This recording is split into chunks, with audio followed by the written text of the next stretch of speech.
Hello, hello. Welcome to Doki Doki Literature Club Plus. They have a warning in the front. Individuals suffering from anxiety and or depression may not have positive experiences while playing this game. Would you like to look at a content warning? No, thank you. Full disclosure, I played through the base game one time.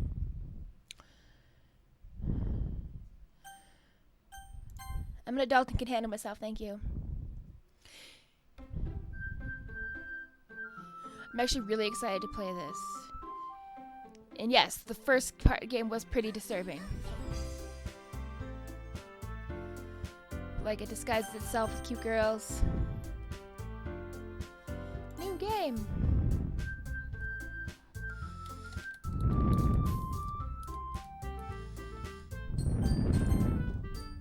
Let's do it.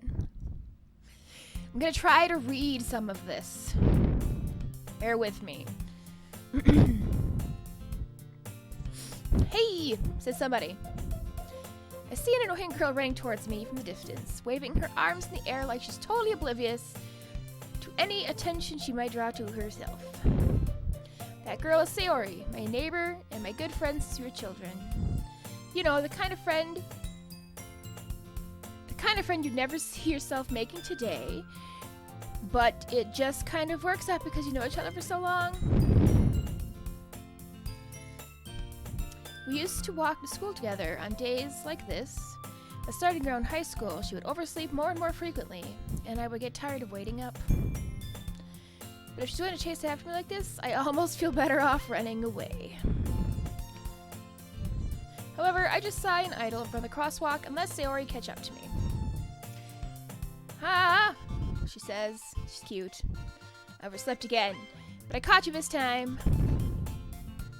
Maybe, but only because I decided to stop and wait for you. You say that like you're thinking about ignoring me. That's mean. Well, people stare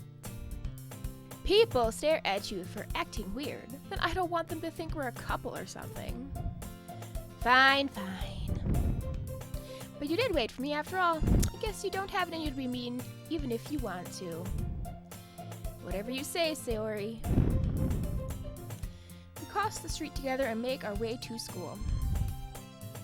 As we draw near, the streets become increasingly speckled with other students making their daily commute. By the way, Sam, have you decided on a club to join yet? A club? I told you already, I'm not really interested in joining any clubs. I haven't been looking either. That's not true. You told me you'd join a club this year. Did I? I'm sure it's possible that I did, in one of our many conversations where I dismissively go along with whatever she's going on about. Sarah likes to worry a little too much about me when I'm perfectly content just getting by on the average while spending my free time on games and anime. Hold on, I'm sorry, my box down here is shifted strangely and is poking me in the leg. One moment. Aha. I was talking about how I'm worried that you won't learn how to socialize or have any skills before college. Your happiness is really important to me, you know. And I know you're happy now, but I die at the thought of you becoming a NEET in a few years just because you're not used to the real world. You trust me, right? Don't make me keep worrying about you. Alright. I'll look at a few clubs if it makes you happy. No promises, though. Will you at least promise me you'll try a little? Yes, I guess I'll promise you that. Yay! Why do I let myself get lectured by such a carefree girl? More than that, I'm surprised I even let myself relent to her. I guess seeing her worry so much about me makes me want to ease her mind at least a little bit. Even if she does exaggerate everything inside her head. So much reading. The school day is ordinary as ever, and before I know it, it is over before I know it. After I pack up my things, I stare blankly at the wall, looking for an ounce of motivation. Clubs. Sayori wants me to check out some clubs. guess I have no choice but to start the anime club. Hello? Sayori? Sorry, guys.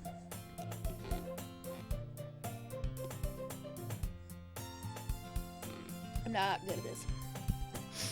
My body is too much mucus. Sayori must have come into the classroom while I was spacing out. I look around and realize that I'm the only one left in the classroom. I thought I'd catch you coming out of the classroom, but I saw you just sitting here and spacing out, so I came in. Honestly, you're worse than me sometimes. I'm impressed. You don't need to wait up for me if it's going to make you late for your own club. Well, I thought you might need some encouragement, so I thought, you know what? Well, you could come to my club. Sayori. Yeah? There's no way I'm going to your club. Yeah, meanie. Sayori is the vice president of the literature club. Not that I was ever aware that she had any interest in literature. In fact, I'm 99% she only did it because she thought it'd be fun to help start a new club. Since she was the first one to show interest after the one who proposed the club, she inherited the title vice president. That said, my interest in literature is guaranteed to be even less. Yeah, I'm going to the anime club. Come on, please. Why do you care so much anyway? Well, I kinda told the club yesterday I'd bring in a new member. And Natsuki made cupcakes and everything. Don't make promises you can't keep. I can't tell if Sayori is really that much of an airhead, or if she's so cunning as to have planned all this out. I let out a long sigh. Fine, I'll stop by for a cupcake, okay? Yes, let's go! And thus today marks the day I sold my soul for a cupcake. I dejectedly follow Sayori across the school and upstairs, a section of school I rarely visit. Sayori, full of energy, swings open the classroom door. Everyone, the new member is here. I told you, don't call me a new member. I glance around the room. Welcome to the Literature Club. It's a pleasure to meet you. Sayori always says nice things about you. Seriously, you brought a boy. Way to kill the atmosphere. Ah, what a nice surprise. Welcome to the club. All words escape me in this situation. This club is full of incredibly cute girls, right? Right? What are you looking at? If you want to say something, say it. Sorry. Natsuki. The girl with the sour attitude, whose name apparently is Natsuki, is one I don't recognize. Her small figure makes her look like a first-year student. And she's also the one who made the cupcakes, according to Sayori. You can just ignore her when she gets moody. Says that quietly in my ear and then turns back to the other girls. Anyway, this is Natsuki, always full of energy. And this is Yuri, the smartest in the club. She's adorable. Don't say things like that. Yuri, who appears comparably more mature and timid, seems to have a hard time keeping up with people like Sayori and Natsuki. Well, it is nice to meet both of you. And it sounds like Yuri know Monika, is that right? That's right. It's great to see you again. She smiles sweetly. She does that little thing where she swings herself to the side. We do know each other. Well, we rarely talk. We were in the same class last year. Monika was probably the most popular girl in class. Smart, beautiful, athletic. Basically completely out of my league. So ever smiling so gently makes me feel a little...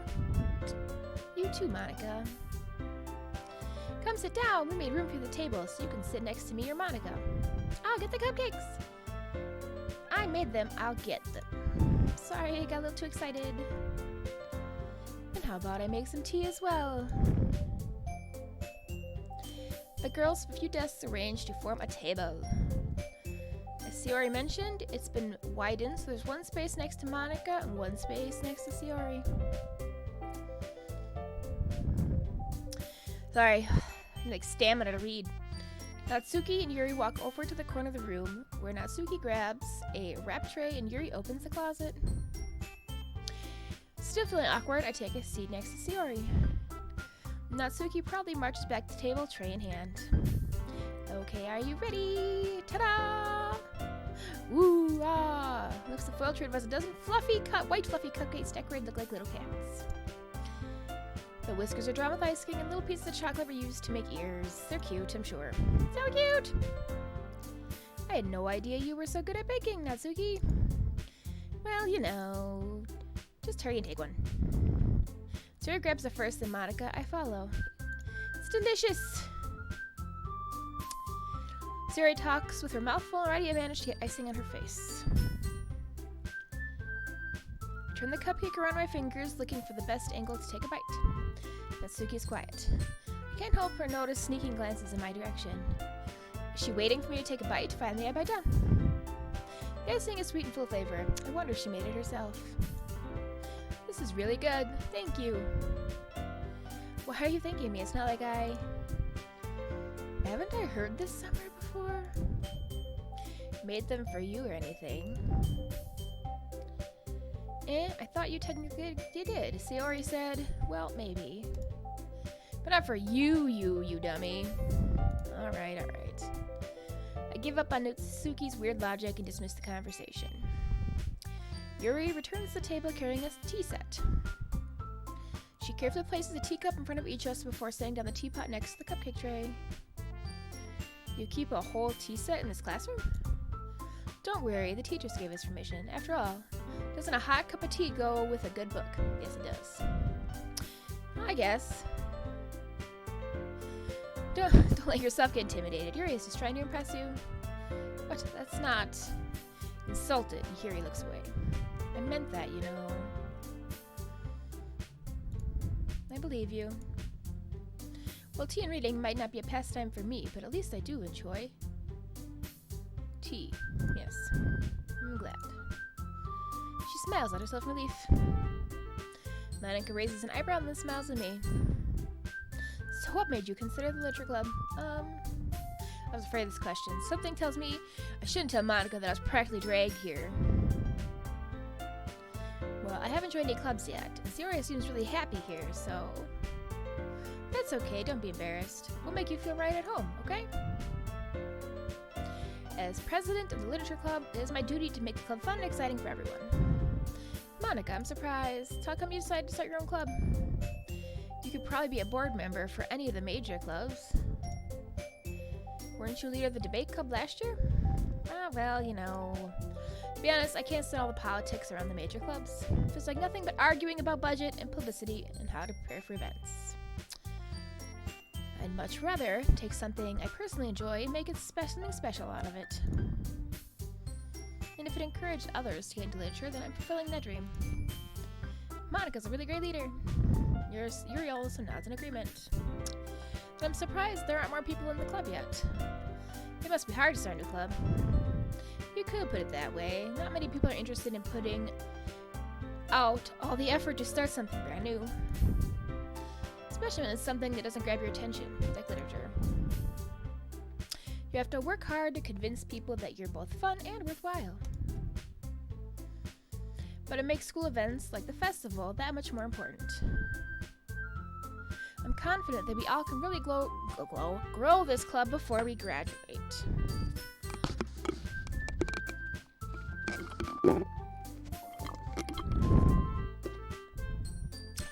Right, everyone? Yeah, we'll do our best. You know it. Everyone enthusiastically agrees. Such different girls, all interested in the same goal. Monica must have worked really hard just to find these three. All eyes click the button. Oh yeah, maybe that's why they're all so delighted by the idea of a new member joining. Though I still don't really know if I can keep up with their level of enthusiasm about literature. So, what kind of things do you like to read? Well, considering how little I've read these past 3 years, I don't really have any good way of answering that. Manga, I mutter quietly myself, half joking. Natsuki's head suddenly perks up. It looks like she wants to say something, but she keeps quiet. Not much a reader, I guess. Well, that can change. What am I saying? I spoke without thinking after seeing Yuri's sad smile. Anyway, what about you, Yuri? Well, let's see. Yuri traces around her teacup with her finger. My favorites are usually novels that build deep and complex fantasy worlds. The level of creativity and craftsmanship behind them is amazing to me. And telling a good story in such a foreign world is equally impressive. As Yuri goes on, clearly passionate about her reading. She seems so reserved and timid since the moment I walked in, but it's obvious by the way her eyes light up, oh my gosh, that she finds her comfort in the world of books, not people. But you know, I like a lot of things. Stories with deep psychological elements usually immerse me as well. Isn't it amazing how a writer can so deliberately take advantage of your own lack of imagination to completely throw you for a loop? Anyways, I've been reading a lot of horror lately. I read a horror book once. Desperately grasped something I can relate to at a minimal level. At this rate, Yuri might as well be having a conversation with a rock. Really, I wouldn't have expected that, Yuri. For someone as gentle as you, I guess you could say that. But if a story makes me think or takes me to their world, then I really can't put it down. Surreal horror is often very successful at changing the way you look at the world, if only for a brief moment. Ugh, I hate horror. Oh, why is that? Well, Natsuki's eyes start over me for just a split second. Never mind. That's right, you usually like to write about cute things, don't you, Natsuki? What?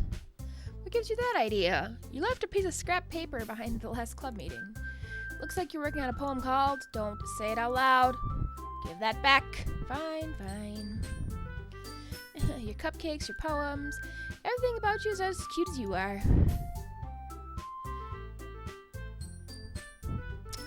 Sayori settles up next to Natsuki, putting her hands on her shoulders. I'm knocked out!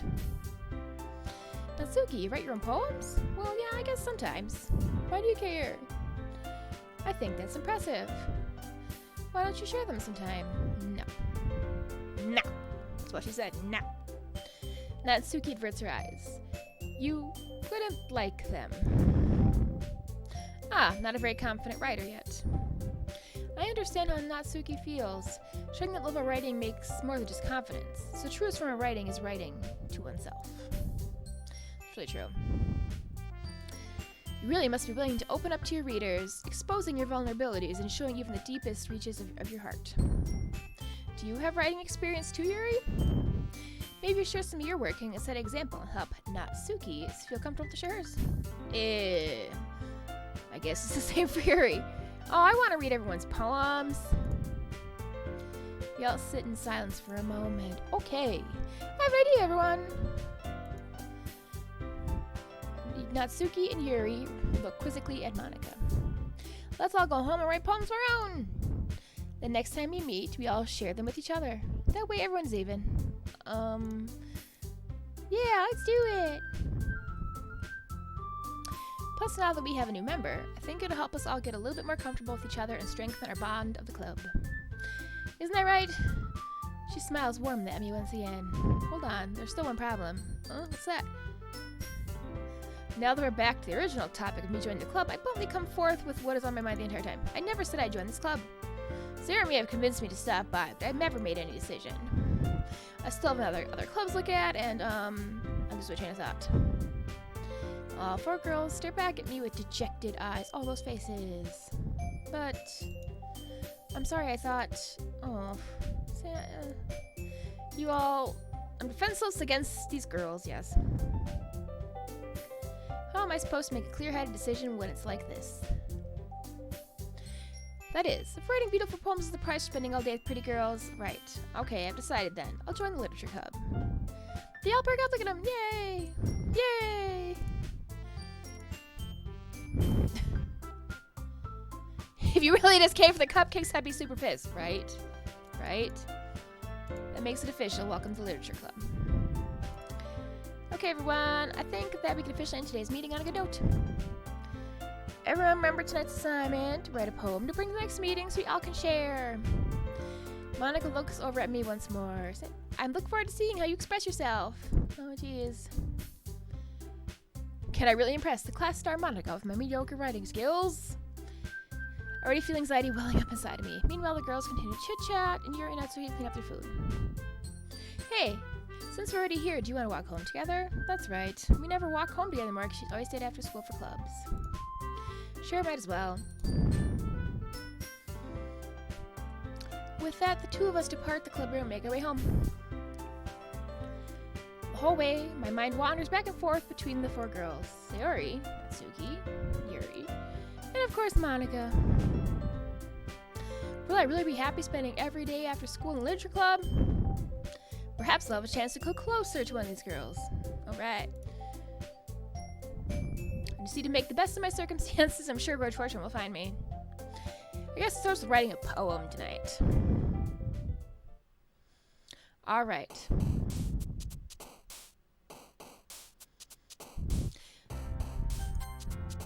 So everyone's got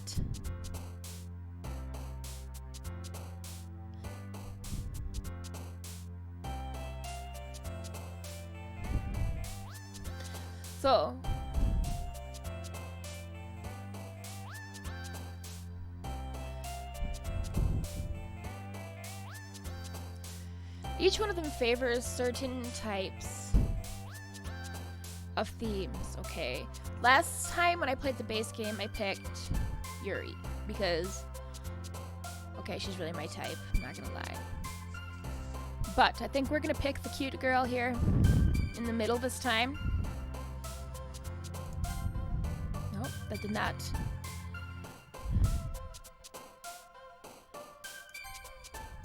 Okay.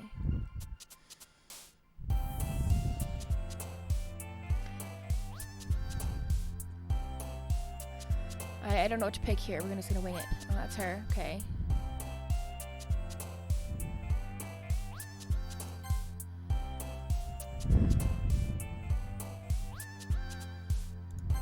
Oh, good. Bonnie?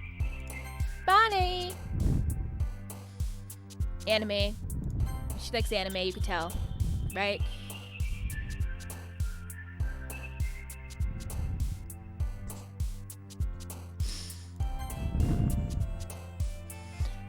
Kitty.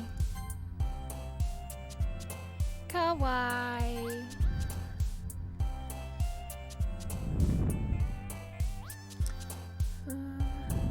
Friends? Oh, okay. Some of these are really hard to know. How about Poof? Marshmallow. Summer?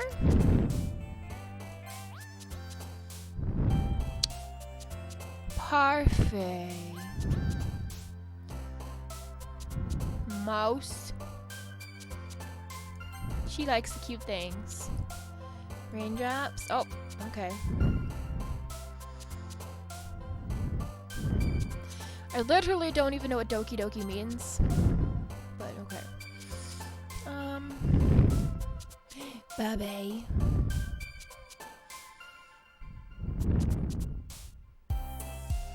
Sticky. Okay. It's gonna be a weird poem, fam. Hi again.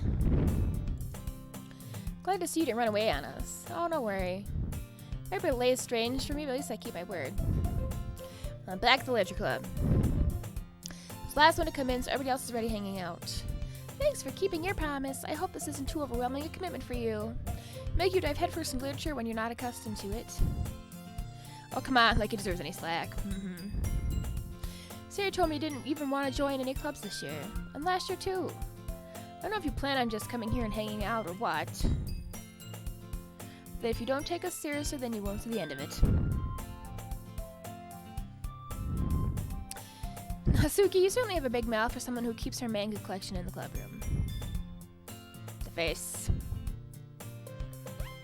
Natsuki finds herself stuck between saying Monica and manga. Manga is literature! It's true. I think so too. Swiftly defeated, Natsuki plops back into her seat. Don't worry, guys. He always gives his best as long as he's having fun.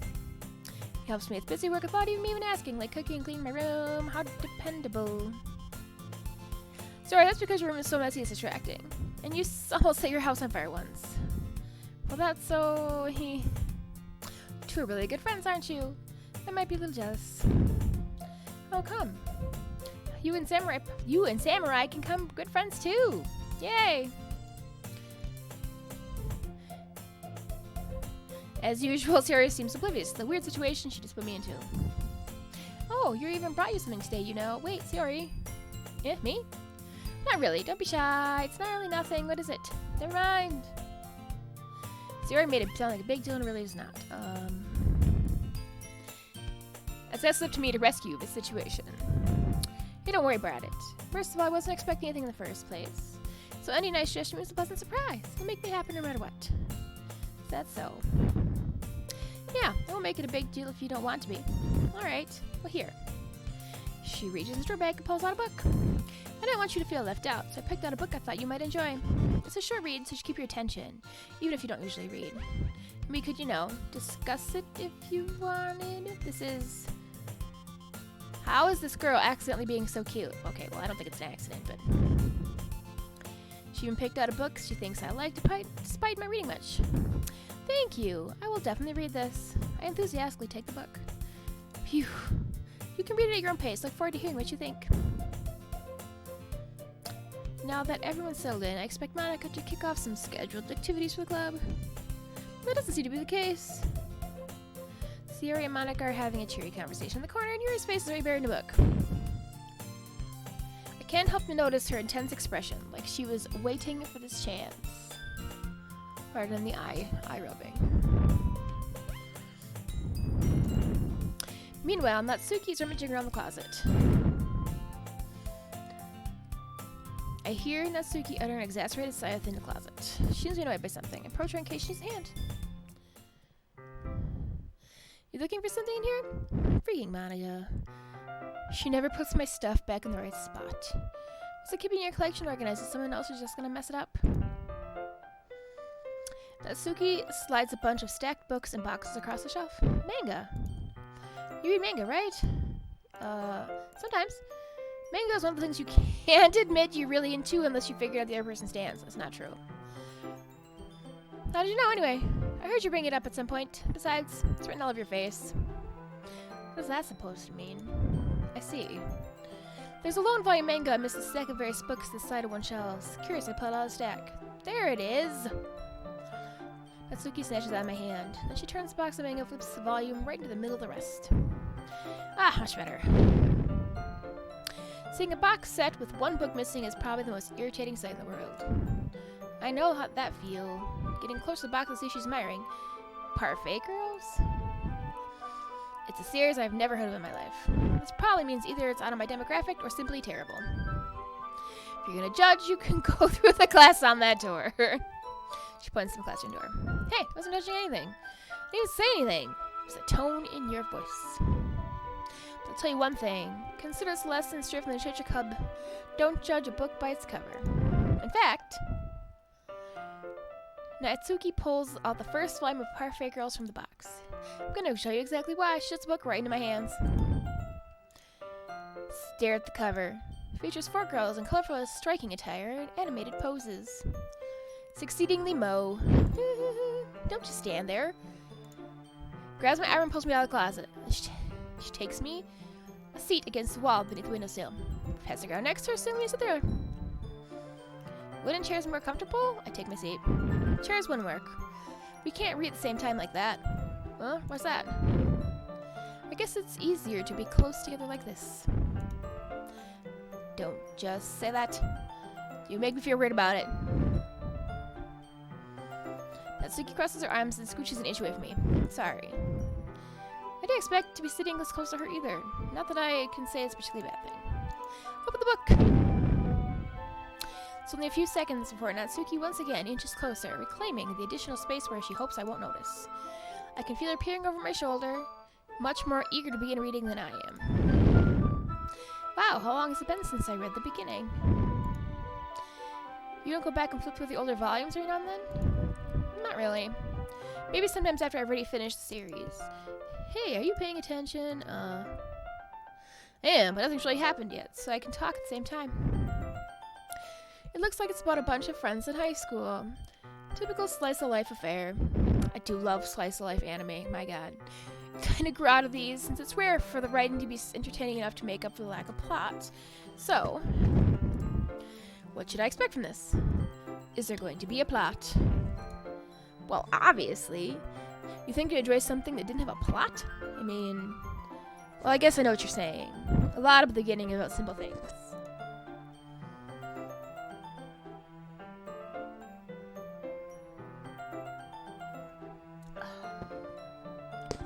Like there's a funny chapter where they're obsessed with the guy at the ice cream shop. That just helps you get to know the characters. Guys, it's still entertaining. Later there's all kinds of drama. Like they get their backstories and some romance starts to happen. That's really what makes it so good. There's so many touching parts. Ah, is that so?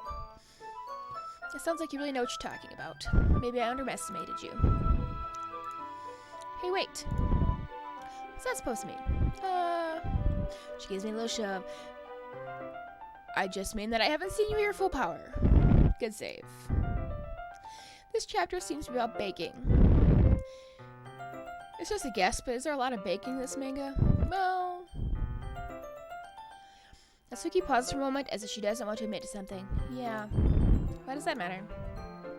It doesn't. I was just curious, since you enjoy baking too, right? That's just a coincidence. I just happened to get into baking around the same time I got this manga. Like I would ever get into anything because it's a manga. I would feel bad for anyone that impressionable. Definitely not a coincidence. I guess that explains Natsuki's interest in baking. Still, of all hobbies to pick up from a manga, that's definitely one of the better ones, right?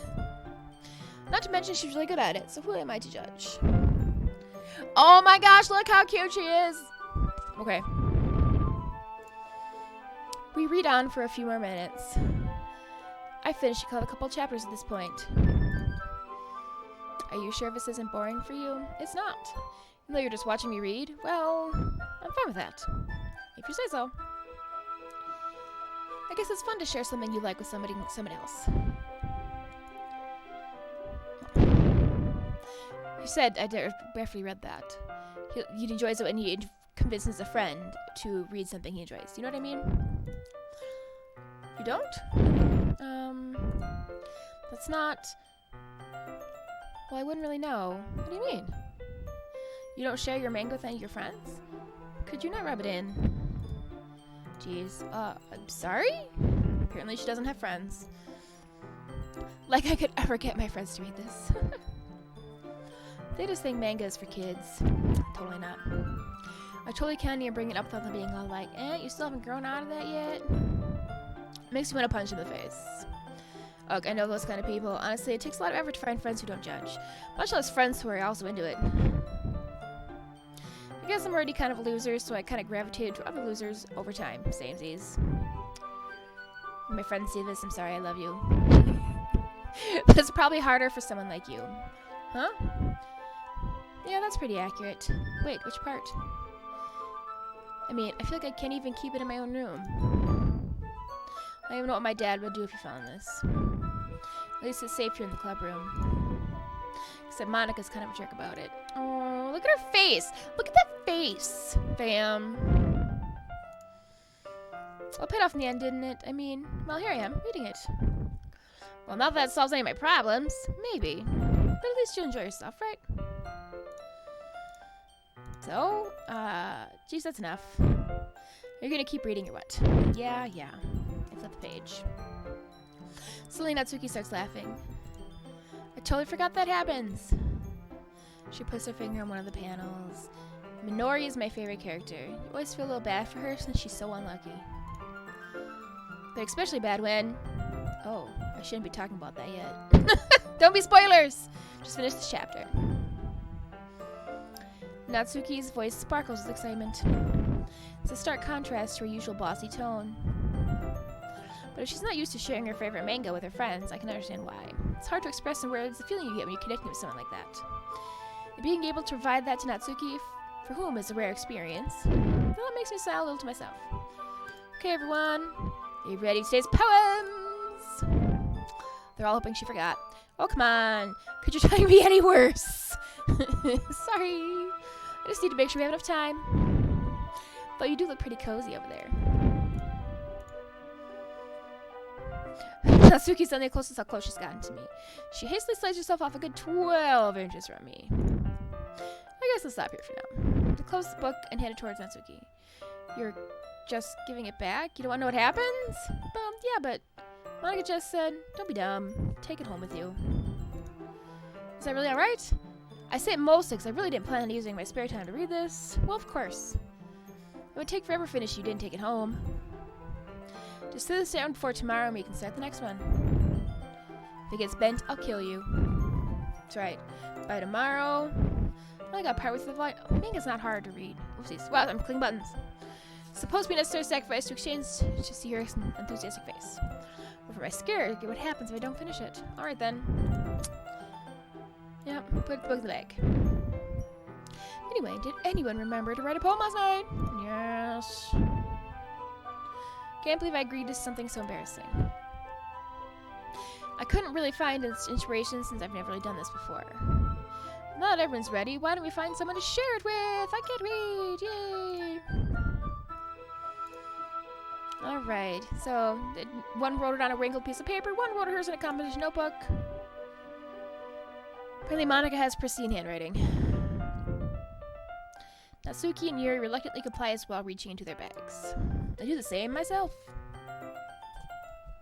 I have all the problems, man.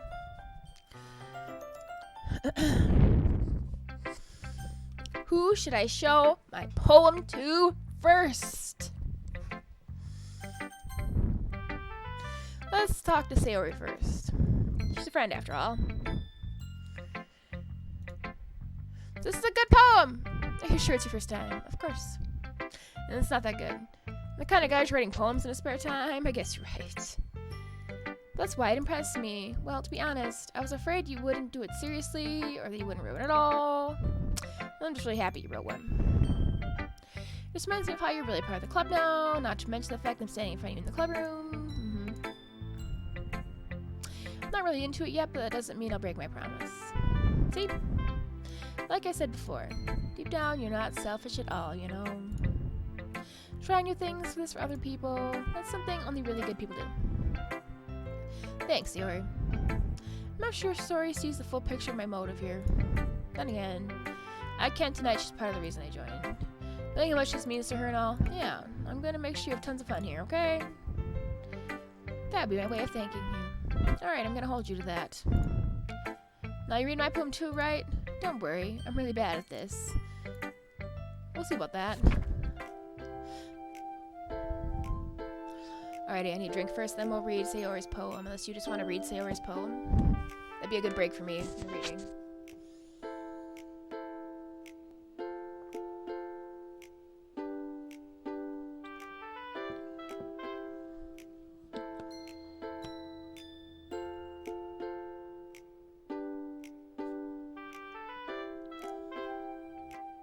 That's really cute.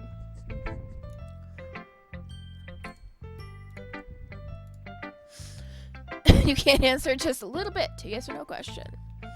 Oh, man.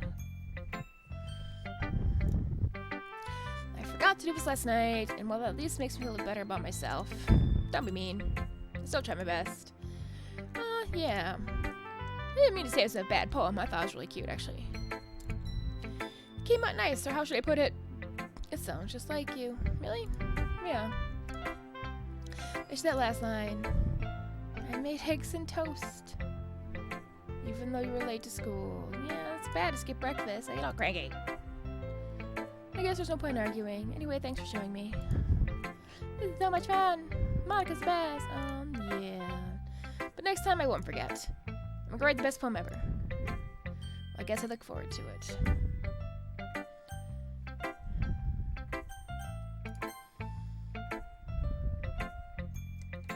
Yuri. I'm in a past it. It's enough time to finish reading it. Oh, sorry. I forgot to start speaking. Oh my gosh. It's fine to push yourself. I'm not. I just need to put my thoughts into words. Hold on. Okay. This is your first time writing a poem, right? Yeah. Why do you ask? Just making sure.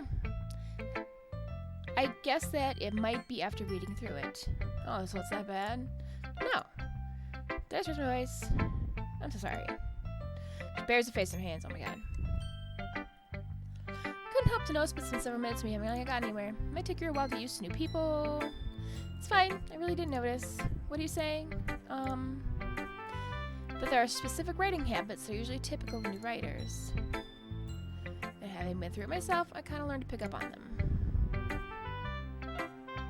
I think the most noticeable thing I recognize in new writers try and make their style very deliberate. In other words, they try to pick a writing style separate from the topic matter, and they form fit the two together. As a result, both the style and the expressiveness are weakened. Once she finds her train of thought, as if her demeanor totally changes. Her stamina is completely gone, she sounds like an expert. Of course, that's not something you can be blamed for. There are so many different skills and techniques that go into writing even a simple poem.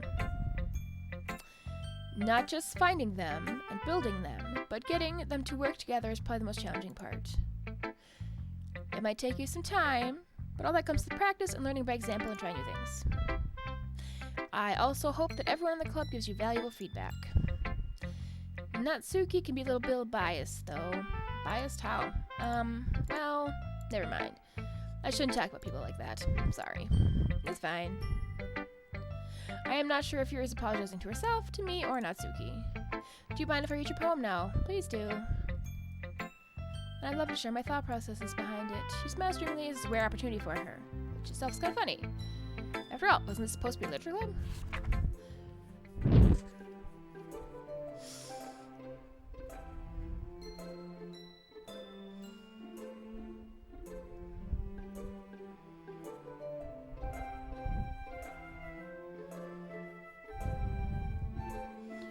Alright, we'll do that per minute so everybody can read it.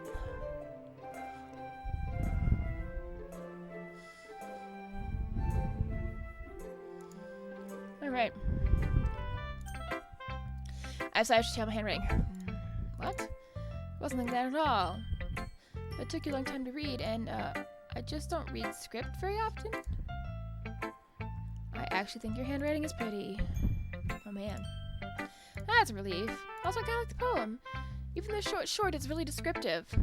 It wasn't too short. I usually write longer poems. Not at all. I'm really glad you liked it. I'll be honest. Since it's our first time sharing, I wanted to write something a little more mild. Something easy to digest, I suppose. Are you into ghosts, Yuri? Actually, the story isn't about a ghost at all. Really? I must have totally missed the point. I suppose you did only glance over it after all, but remember the poets often express their own thoughts, feelings, and experiences in their work. They usually do more than tell a simple story or paint a picture. In this case, perhaps the subject of the poem was only symbolically compared to a ghost, lingering in her last remaining place of comfort, unable to let go of the past. And soon be left with nothing. And that's a bit more solemn way putting it that way.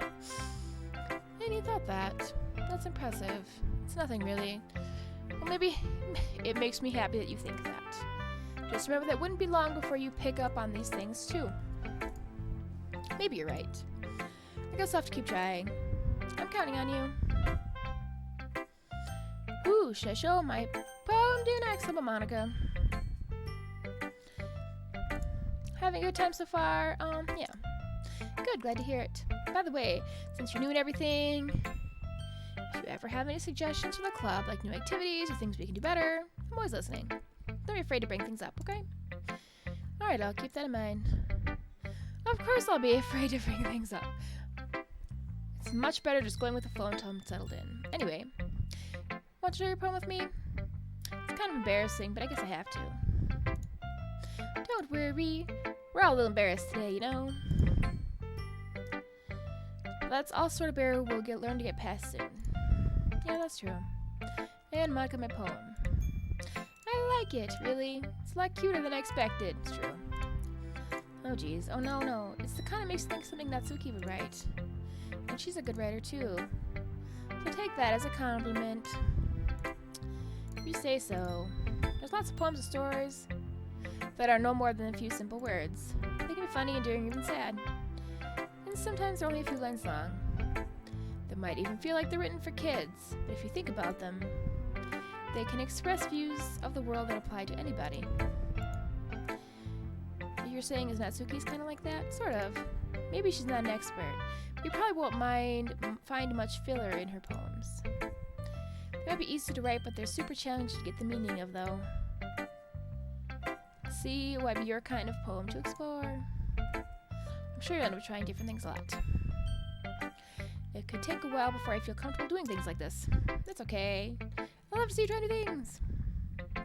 It's the best way to find a style that suits you. Everyone else might be a bit biased towards their own kind of styles, but I'll always help you find what suits you most. So don't force yourself to write the way that everyone wants to write. It's not like you have to worry about impressing them or anything. Yaha together. Anyway, do you want to get a poem now? Don't worry, I'm not very good.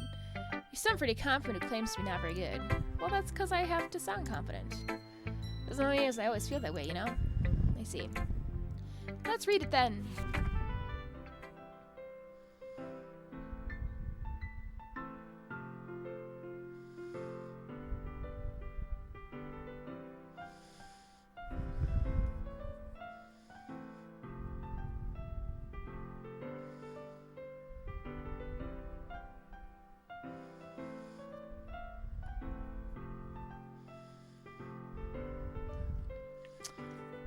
Well then.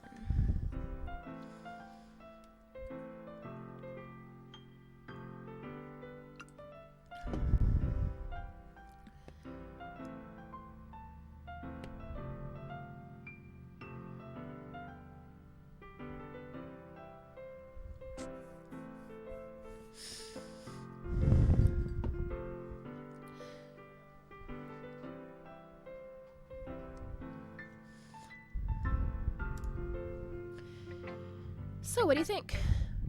It's very freeform, if that's what you call it. Sorry, I'm not really the right person to ask for feedback. Oh, that's okay. Yeah, that kind of style's gotten pretty popular nowadays. There's a lot of poems and putting emphasis on timing between words and lines. When performed out loud, it can be very powerful. What is the inspiration behind this one? Well, I'm not sure you know how to put it. I guess you could say I had some sort of epiphany recently, and it's been influencing my poems a bit. An epiphany? Yeah, something like that. I'm kind of nervous to talk about deep stuff like that because it's kind of coming on strongly. Maybe after everyone is better friends with each other. Anyway, here's Monica's writing tip of the day. Sometimes when you're writing a poem or a story, your brain gets too fixated on a specific point. If you try so hard to make it perfect, then you'll never make any progress. Just force yourself to get something down on paper and tidy it up later. Another way to think about is this. If you keep your pen in the same spot for too long, you'll get a big, dark puddle of ink. Just move your hand and go with the flow. That's my advice for today. Thanks for listening. Funny.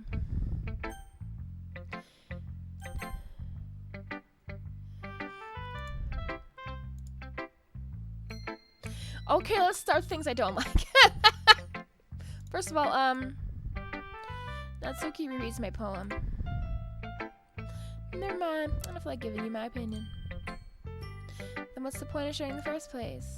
I wrote this when I could have been doing other things. In fact, remember how I said I wanted to read your poems? That's what I had in mind when writing this. I wanted to help you feel comfortable enough to share yours, like Monica said. Well, I'd be more comfortable sharing my poems if yours was really bad. You were supposed to show me some dumb poem making me go, haha, well that's great, but let me show you what real literature looks like. And you went and ruined it. I hope you're happy. So in other words, you say you liked it. Her retort got caught in her throat. You just don't understand anything, do you? I already told you that. You don't have to go announcing to the world like you're all self-important. pretty sure you actually never said that. I said most on myself. She must really hate me or something. I can't figure out if it's a win or a loss that she liked my poem. Any case, you still show me I was right. Ah, fine, I guess. Only because Monica will make me if I don't.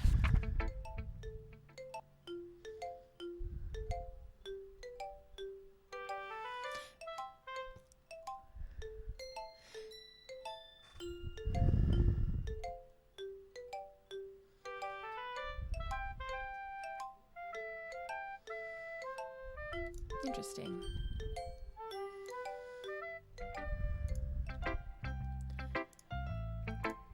She likes it. I like it. I am. Why are you so convinced I wouldn't like it? Well, because everyone in high school thinks that writing has to be all sophisticated and stuff. Some people don't even make my writing seriously. But isn't the point of poems for people to express themselves? Your writing style wouldn't make your message any less valid. Yes, exactly. I like it when it's easy to read, but it hits you hard. I like this poem. Seeing everyone around you do great things can be really disheartening. Yes. So I decided to write about it. I feel that. Yeah, I understand. But another nice thing is simple writing that often puts more weight on the wordplay. Like I said at the rhyme at the end, but I made it fall flat on purpose. That helps bring out the feeling of the last line. I guess more went into it than I realized. That means to be a pro. Glad you learned something. Didn't expect that from the youngest one here, did you? Guess not. I said a humor with her with that last comment. I really don't care how old everyone is, but if Natsuki's feeling proud, then I won't take that away from her. Oh, how's everybody? Thank goodness. Glance around the room. A little more stressful than anticipated. It's as if everyone was judging me for my mediocre writing abilities. You know, just being nice, there's no way a poem can stand up to theirs. This is a literature club, after all. I sigh. I guess that's what I'm getting myself into. Across the room, Sayori and Monica are happily chatting. My eyes land on Yuri and Natsuki. They gingerly exchange sheets of paper, sharing their respective poems. They read in tandem and watch their expressions change. Natsuki's eyebrows furrow in frustration. Meanwhile, Yuri smiles sadly. What's with this language? Eh? Did you say something? Oh, it's nothing. Natsuki dismissively turns the poem to the desk one hand. I guess you could say it's fancy. Thanks. Yours is cute. Cute? Did you completely miss the symbolism or something? It's clear about the feeling of giving up. How can it be cute? I know that. I just meant language, I guess. I was trying to say something nice. She messed it up. You mean you have to try hard to come up with something nice? Oh my god. Thanks, it really came out nice at all. Well, I do have a couple suggestions. I was looking for sessions that would ask somebody who actually liked it. Oh. Which people did, by the way. Sierra liked it. And I liked it too, yes.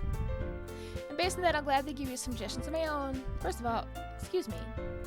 I appreciate the offer, but I have spent a long time establishing my writing style. I don't expect it to change anytime soon, unless, of course, I come across something particularly inspiring, which I haven't yet. And Samurai Pie liked my poem, too, you know. He even told me he was impressed by it. Oh, man, don't get me in the middle of this shit. I didn't realize you were so invested in trying to impress a new member, Yuri. Oh, man, that's not what you're stands up as well. Oh, girls are getting angry.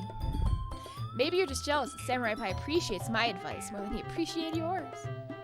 And how do you know he didn't appreciate my advice more? Are you that full of yourself? No. If I was full of myself, I would deliberately go out of my way to make everything I do over the kids hate. Boo. Boo.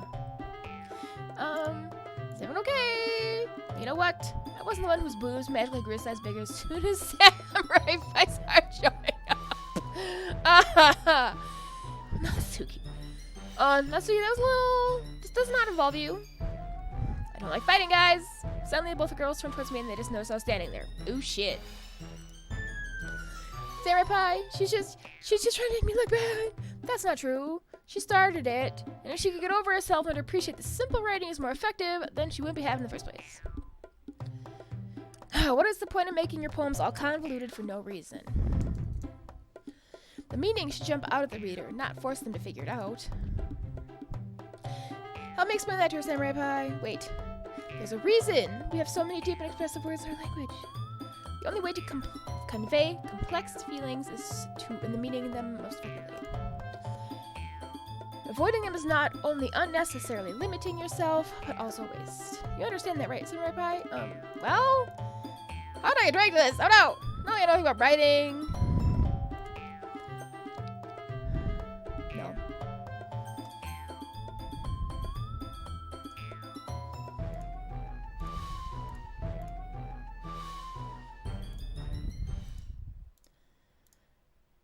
Yeah, sorry. Everyone's fighting is making us super uncomfortable. How can we get the two to keep fighting when you're making your friend feel like this? Samurai Pie.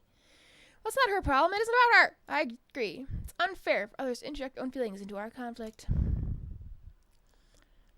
Oh my god. Unless Sayori wants to tell Yuri what a stuck-up jerk she's being. She would never. Oh my gosh. It's your immaturity that made her upset in the first place. Excuse me? Are you listening to yourself? That's exactly why. Exactly why nobody likes. Stop. Natsuki, Yuri. You guys are my friends. I just want everybody to get along and be happy. My friends are wonderful people, and I love them because of their differences. Natsuki's poems, they're amazing because they give you so many feelings with just a few words. And Yuri's poems are amazing because they paint very beautiful pictures in your head. Everyone's so talented. Why are we fighting? Because, well, also, Natsuki's cute, and there is nothing wrong with that. Amen. And Yuri's boobs are the same as they always were. Ah, oh my gosh, I'm okay. Big and beautiful. Oh my god. Awkward. Funny. Sayori stands friendly. Monika stands behind her with a bewildered expression. I'll make some tea. Yuri rushes off. Natsuki sits on the blank expression on her face as if staring at nothing.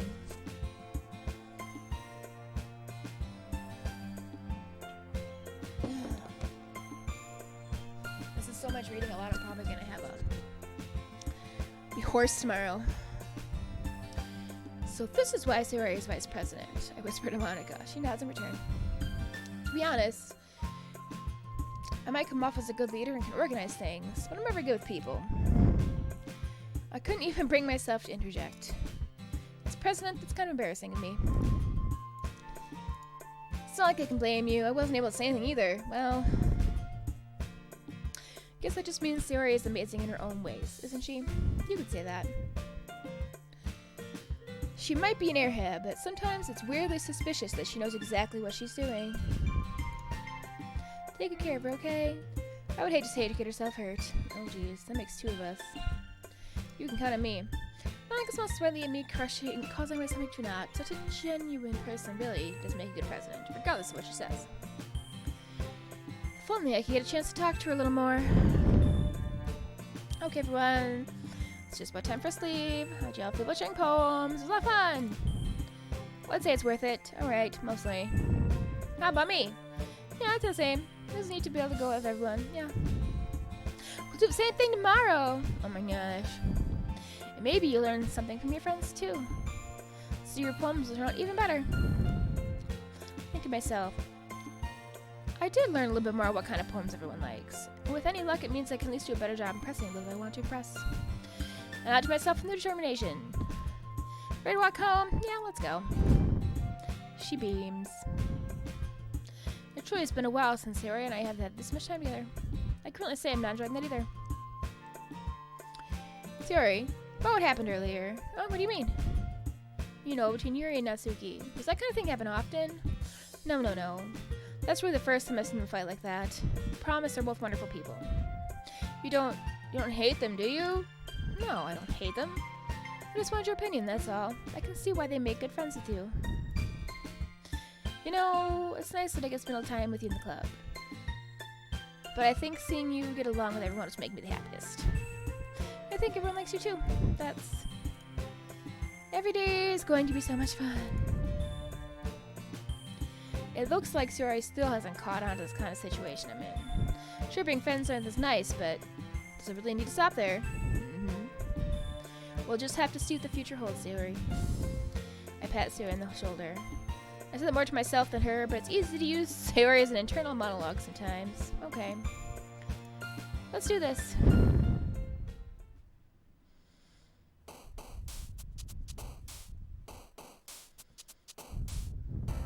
Dun, dun, dun, dun, dun, dun. Fluffy. Fluffy marshmallow. Play.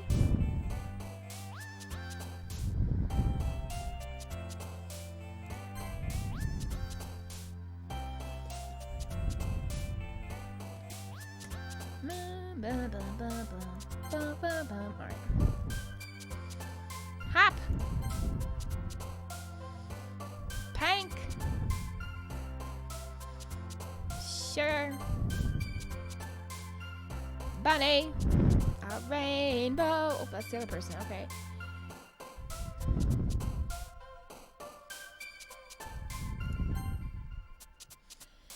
Oh, about strawberry. Ribbon. Kitty.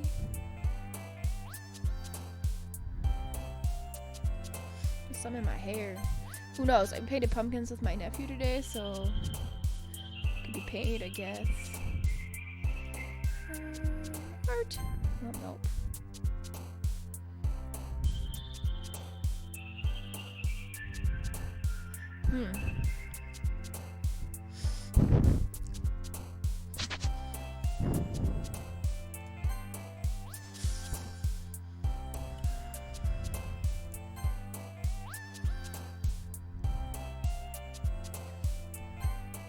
That's a weird word of combinations, but another day passes and it's time for the club meeting already. Gotten a little more comfortable here over the past couple days. Enter the club room, the usual scene greets me.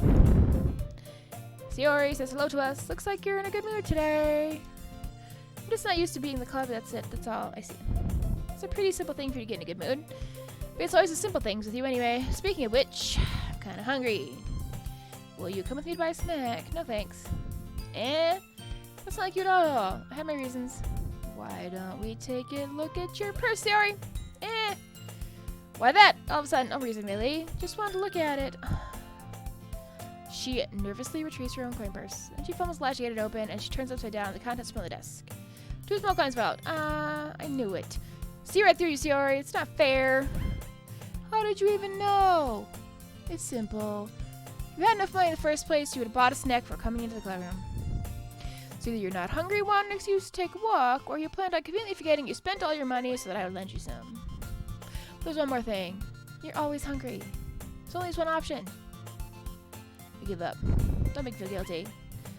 I'll make you feel guilty if it means you deserve to feel guilty. Yuri suddenly giggles. I didn't notice that she was listening in.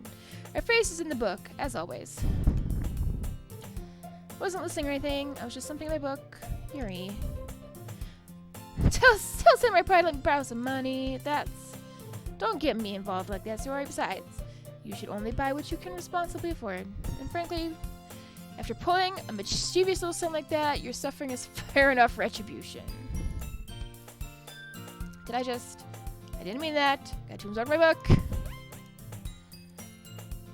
I really like it. You speak your mind, Yuri. It doesn't happen much, but it's a fun side of you. There's no way you could think that. You're right, though. I did something bad, and I have to accept the retribution. That's the word. Still coming from you, Sayori. I guess there's a little devil inside of all of us, isn't there? Don't let her fool you. Sayori knows exactly what she's doing. After all, she told you guys she'd bring me to the club for even she told me. But you wouldn't have come if it weren't for the cupcakes.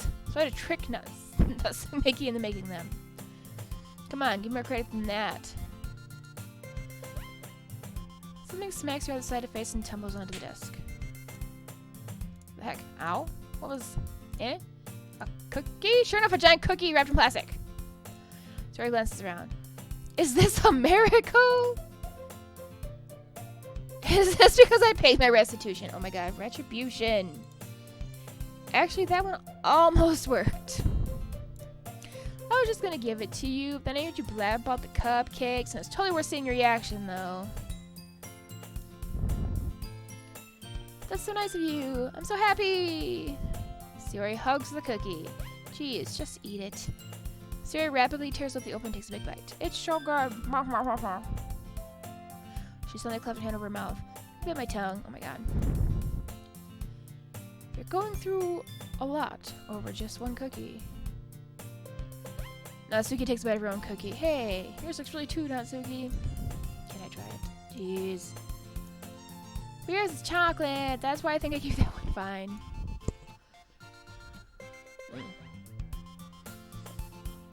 Definitely needs an auto read feature.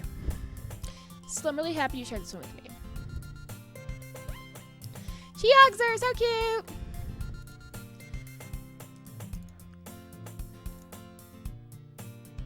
Ah, she steals a bite of the cookie. Did you seriously just do that? Mouthful, Sayori trots away to safety. You're and I laugh as well. Jeez, you're such a kid sometimes. Monica, can you tell Sayori? Natsuki, Monica's not in the club room. Where's Monica anyway? Good question. Have you heard anything about her being late today? Not me. Yeah, I just haven't either. That's a bit unusual. I hope she's okay. Of course she's okay. She's probably just had something to do today. She's pretty popular after all. You don't think she has a... Well, I wouldn't be surprised. She probably has more desirable than all of us combined. Yeah, that's true. Excuse me. So the door swings open. Sorry, I'm super sorry. Yeah, there you are. Didn't mean to be late.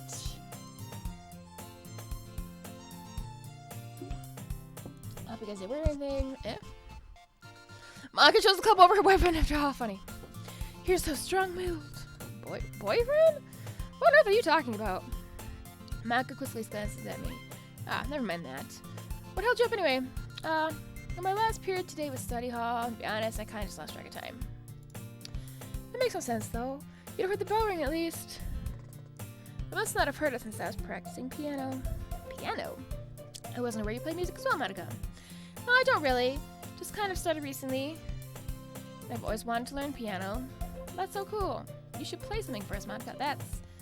looks at me. Maybe once I get better, I will. Yay! That sounds cool. I'd also look forward to it. Is that so? In that case, I won't let you down, Samurai Pie. I didn't mean any pressure or anything like that. Oh, don't worry. I'm practicing a whole lot recently, and I really love to get a chance to share once I'm ready. I see. In that case, best luck. Thanks. So I missed anything, did I? No, not really. I chose to leave out Sayori's mischievous escapade. I'm sure Natsuki will end up complaining to her anyway. Looks like everybody's ready to settle down. Sayori somehow already finished her entire cookie. Dang, girl.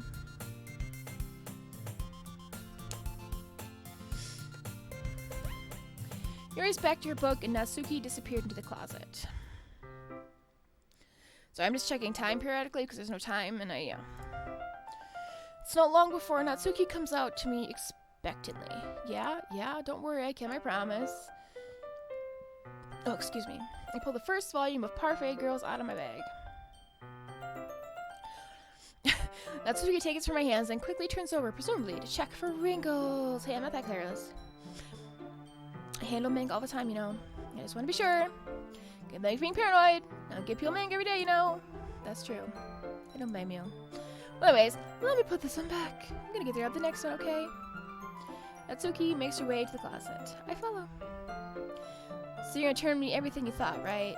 Where does volume leave off again? I forget. Oh, the chapter ends with Minori and Alice found Monica. Natsuki plays resident from the closet.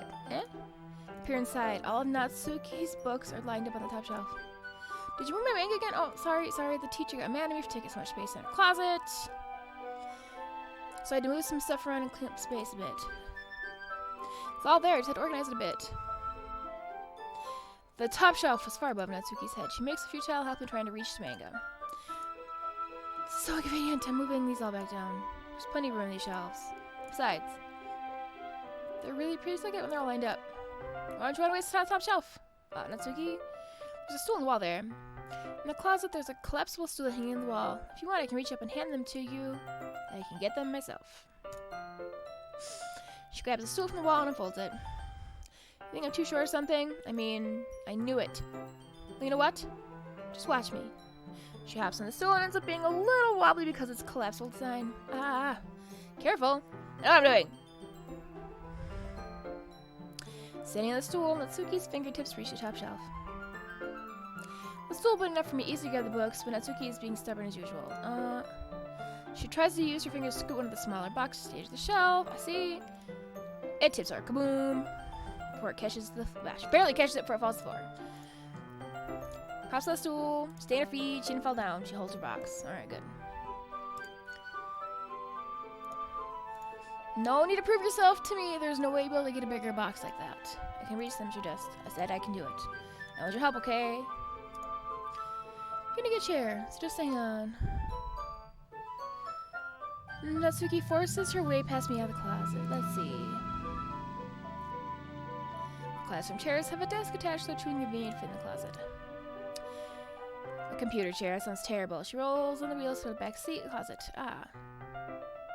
It's a little dangerous since the chair swivels and rolls, but I've already learned my lesson, so I kept my mouth shut. Climbs in the chair and slowly bounces on her feet. She refuses my help. I take a seat on my back at the side of the doorway and simply watch. There we go. See, I can easily get it now. She grabs a stack of manga, bends down, and put it on the shelf below. And she shakes the swivels. She catches the shelf on the shelf. What are you doing? Can you at least hold the chair steady instead of sitting and doing nothing?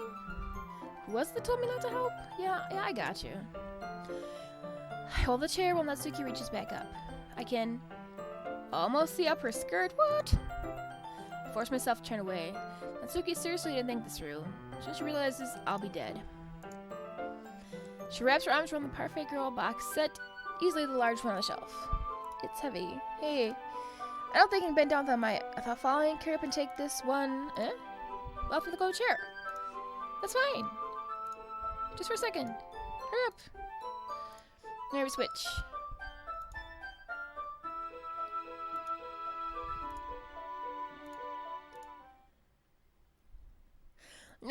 She just realized she'll bounce around. She moves. The box. What are you looking at? You're trying to no. I'm not. I was just Natsuki. Don't try to move. Just give me the box. You perv. You set me up. Go away. Get out. But I'll do it myself. The chair suddenly swivels, and the scene turns into a chaos for a split second. The chair flies out from under Natsuki's feet. I frantically try to catch her. The box topples out of her hands. The books go flying. I got you. Crash. The full force of Natsuki's body against me throws me to the ground. A whole bunches of books pelt me in the face. Natsuki tries to shield herself with one of her own arms as her face lands straight on my chest. Ugh.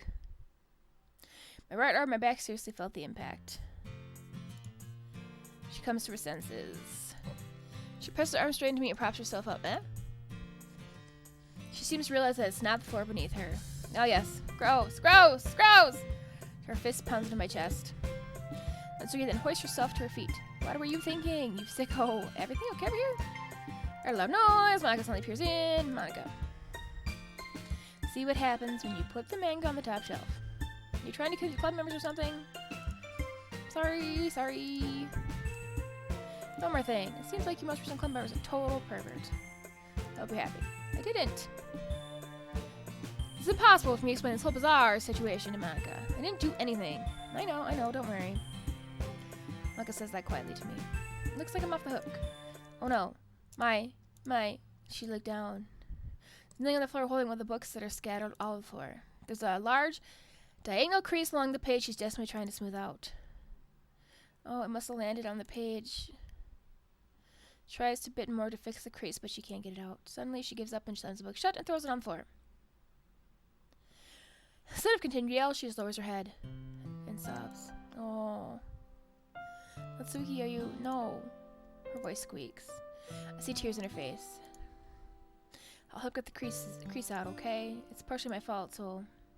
She shakes her head, looking down. No. I don't even care that much. I'm having a really bad day today. She sobs again. I didn't mean to take it out on you. I really didn't mean to. It's fine. Is there anything you want to talk about? Natsuki shakes her head. Just, every day is so hard. I just want to come to the club and... Natsuki falls silent again. I can't press her, so I can only know what I know how to do. Alright. I'll help clean this up. I'll move the rest of your man gear for you. And I pick up volume 2. Well, so this one is of the Parfait Girl set. This will help cheer you up a bit, right? We can get started on it once I'm done here. Natsuki looks up with her glossy eyes. Her lip quivers. You're really nice to me. Eh? That sounds really strange, coming from Natsuki. Didn't expect it at all. Well, I'm just treating you like a friend, you know? Natsuki lowers her head and stifles another sob. I'm not sure what happened to her today, but being nice is the least I could do. The next couple minutes are silent between us as I begin gathering the scattered books. I be sure to slip them into the box in their correct order. After a little bit, Natsuki is helping. It isn't long before we're done, and I hoist the box onto the shelf where Natsuki wanted to put it. Then I get on the stool and quickly finish moving the rest of the books from the top shelf. Alright, I should do it. I hop off the stool. Natsuki averts her gaze. Thanks. It's nothing. Natsuki is holding the volume I set aside in her hands. Alright, I'm ready. Good. And if you weren't, I'd make you anyway. You're totally taking responsibility for what you said. That thing about cheering me up. If you insist. We sit in the same spot as last time, and I open the second volume. Natsuki's mood quickly improves, laughing and pointing things out to me. She's surprisingly sharp, making note of the subtle repeated jokes and background elements. In the end, I'm pretty impressed with how everything ties together in this manga. I guess Natsuki has good taste after all. After some time, Monica gets our attention as usual, and it's time to share our poems again. I guess I'll be holding on to this for now. Yep. Even you sound a little more enthusiastic this time. Well, I'm starting to get into it, you know? Told you. Yeah. I return to my seat and slip the book into my bag. Ooh, should I show my poem to first? Let's talk to Monica first today, I guess. Hi again, Samurai Pie. How's the writing going? Alright, I guess. I'll take that, as long as it's not going bad. I'm happy you are applying yourself. Maybe soon I'll come up with a masterpiece. I wouldn't count on that. You never know. I want to share what you wrote for today? Sure, here you go. I gave my poem to Monica. Alright. It's pretty good. You've been spending some time with Natsuki, haven't you? You must like her writing style. Yeah. I think it's a neat way to tell a story. I don't disagree. Natsuki's poems may be cute, but they're also meaningful. I can also see why you'd be into that style.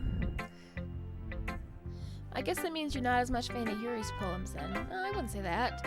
I kinda like everyone's poems, it's true. But I'm sure you like some more than others, right? Like Yuri's use of complex words and symbolism. Or Sayori's way of expressing happiness or sadness in a more direct way. You must have had some kind of preference, you know? Not that it's a contest or anything, just curious, that's all. But anyway, you want to read my poem now? I like the way this one turned out, so I hope you do too. Alright, let's take a look.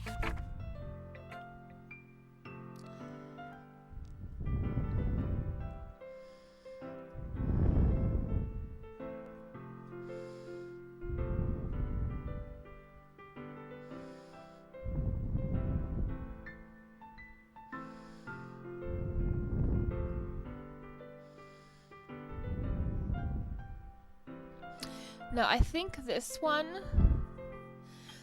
I don't know if it works the same for this game as it did the first one, but sometimes like there's keywords and stuff on here, and you'd go into the game file and find either like writing or sometimes a picture of things. And this one says load me, so I think we're gonna go look just to see.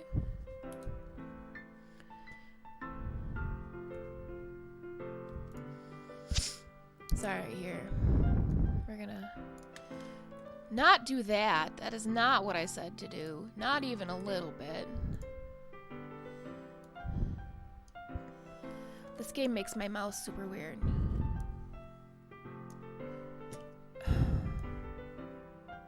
Like it won't cross the line here. Yeah, it won't cross the line here. What the hell? Alright.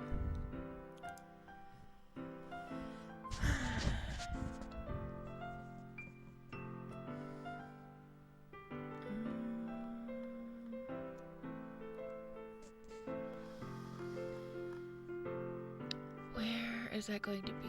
Apache backup spin.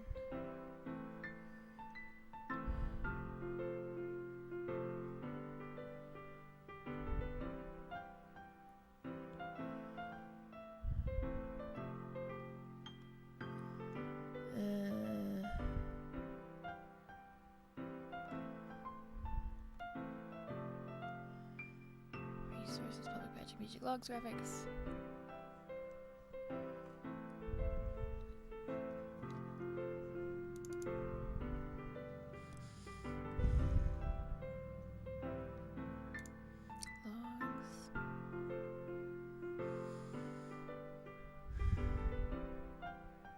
I should have looked at this a little bit before, because it's really easy to find when I had played the game before, because I didn't have it through a client. I had it.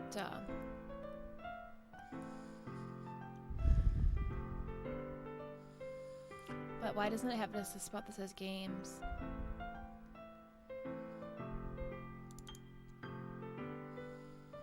Public.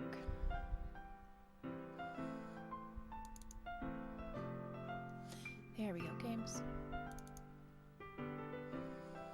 Well, that didn't do much. Okey-dokey Literature Club, that didn't do much.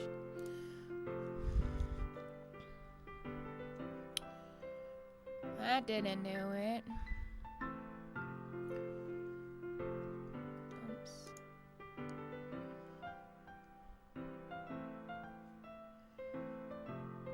Backups.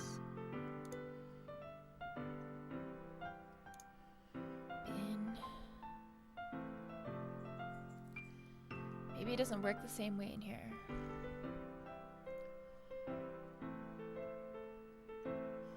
That'd be pretty sad, because I feel like I'd be missing a big part of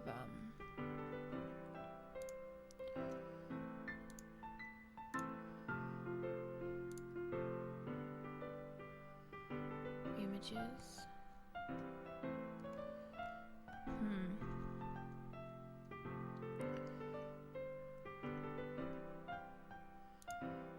Configuration.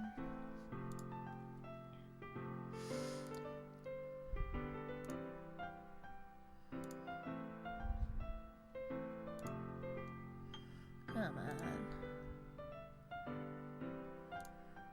Database package.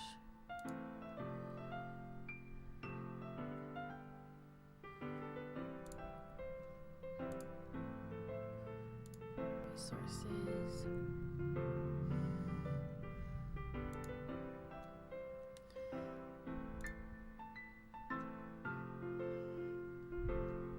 Games. That doesn't really tell me anything, like.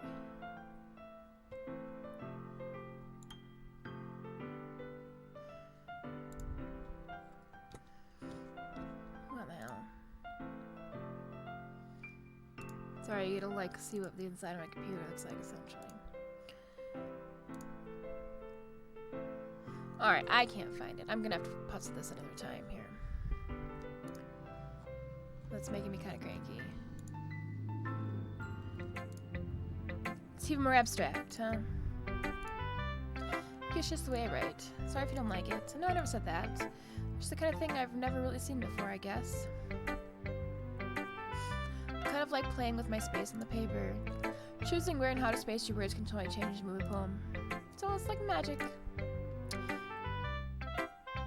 The way I wrote the lines really short makes it feel like they're trying to speak over the noise. I see. It's still hard for me to tell what it's about, though. Sometimes asking what a poem is about isn't the right question. A poem can be as abstract as a physical expression of a feeling, or a conversation with the reader. So putting it that way, not every poem is about something. Anyway, here's Monica's writing tip of the day. Sometimes you'll find yourself facing a difficult decision. that happens, don't forget to save your game.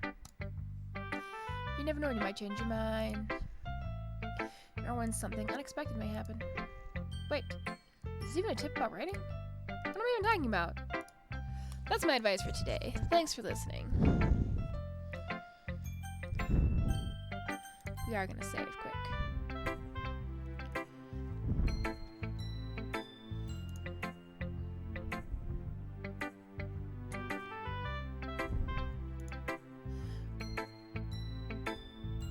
Okay.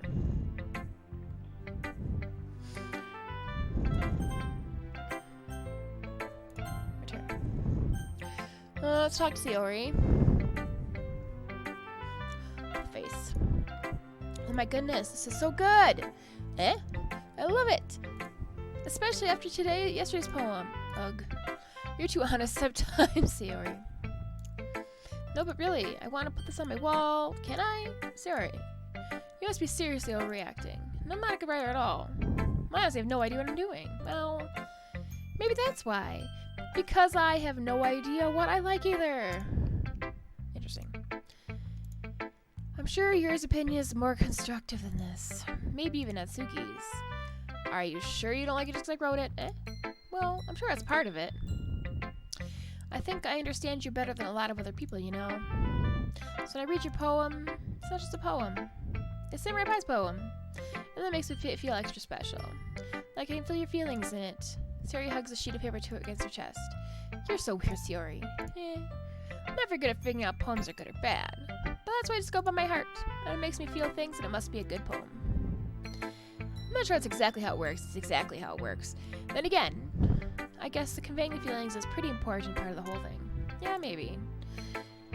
Honestly, I don't even know what kind of writing you like in the first place. Yeah, me neither. Why don't you try at least give it to the spot? Anyway, do you want to write a poem? Well, you want to write something for me? That's so sweet. Yeah, right. We always think about other people. You need to think about yourself once in a while. If you don't, you might end up getting hurt at some point. Well, I don't really know what you mean, but I'll try to keep it in mind. Well, whatever. Anyway, let's see. I guess I like happy poems. Wait, sometimes like sad poems too. Sometimes a little bit of both. There's a word for that, right? What's the word I'm looking for? Bittersweet. Yeah. I like things that are happy and things that are sad. Happy and sad? I can't see liking something sad. Well, I like happy the most, but sometimes you have a little rain cloud on your head. A sad poem can give the rain cloud a little hug. And it makes a nice happy rainbow. Sarah, that's unexpectedly poetic. Is it? Maybe I'm getting better expressing my feelings after all. I should write that down then. You can read my poem now, okay?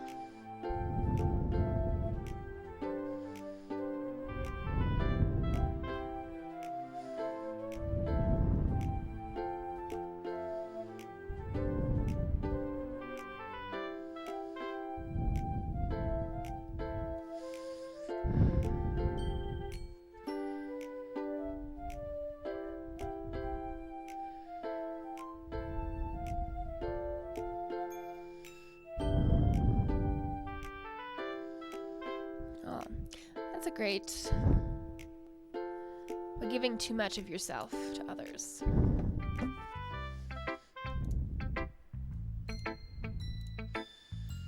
Sorry. Didn't I tell you yesterday I was going to write the best poem ever? But yeah, but... I didn't expect something like this coming from you. Monica told me a whole lot. And I've really in touch with my feelings lately. I see that. It's almost kind of creepy. Creepy? Not exactly.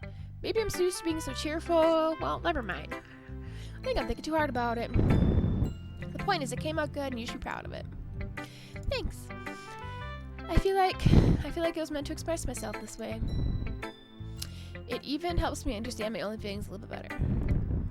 Writing is like magic. You've gotten pretty passionate about this, huh? Hope you keep it up. Yeah!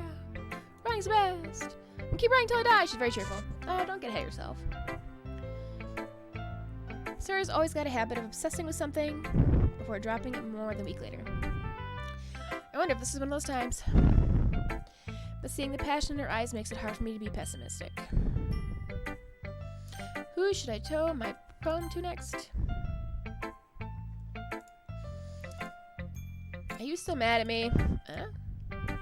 For disrespecting Natsuki yesterday. Because reading this poem, I know why you got mad at me. Because you prefer her writing over mine. It's not really true. Meaning, when I disrespected her, I disrespected you too, didn't I? Oh no. Yuri, you might be reading this a little too much. How can I be so stupid? I always let these things happen. Whenever I think before I speak, I just come off as awkward and unlikable. But if I speak without thinking, the things I want to keep inside come out and make people hate me. So please don't force yourself to be around me. I know this is what Monika wants, but it's not fair when you can just enjoy the time with Natsuki and Suri. Please, don't express any concern. Oh, she's very dramatic. Besides, have it with me. That's all I need. Yuri smiles sadly and puts her head down on her desk. I'm frustrated. I don't hate her, but as she's not capable of listening to me over her own thoughts. I sigh to myself. All I can do is accept that's how she is. She wants to know that I have no choice but to abide by the request.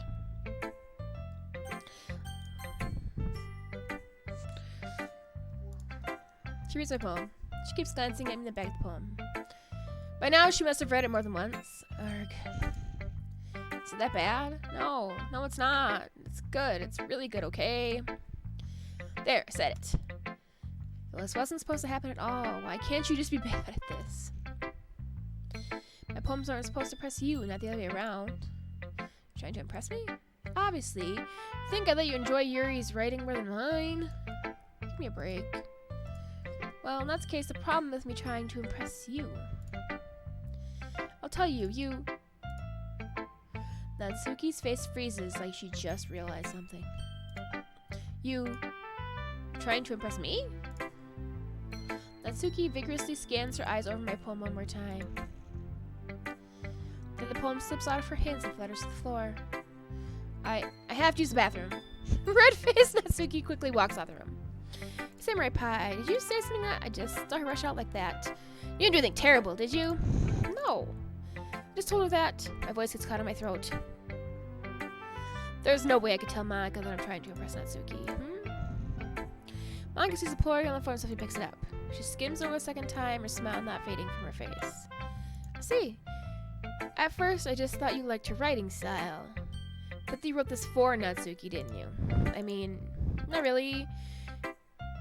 In fact, didn't she like your poem a lot the other day, too? I'm surprised you know her taste so well already. Are you sure you're not cheating, Samurai Pie? Cheating? What do you mean by that? Never mind, I'm just kidding. Ah. I didn't understand Monika's joke at all. Anyway, how do you think Natsuki feels about you? Oh, you need to answer that. It's just something for you to think about. Hey. Natsuki comes up and snatches the poem out of Monika's hands. Neither of us had noticed her re-enter the classroom. Did you read this, Monika? Of course I liked it. You really stopped reading things that aren't meant for you. Oh my gosh. You have a bad habit of doing that yet. Huh? But Samurai Pie wrote this poem. And we're supposed to share with everyone, right? Natsuki freezes. Natsuki, she apparently forgot my poem is technically for everyone to read. Well, okay, I think Samurai Pie is done sharing this poem with everyone. It's not like anyone to read this anyways. In fact, I'm just gonna hold on to this. If you insist. What? Why are you looking like that? Like what? Ugh. Never mind. I guess Natsuki has my poem now. Not that I really plan on keeping it. Anyway, read my poem now. And no, I won't let you keep it. This is my only copy.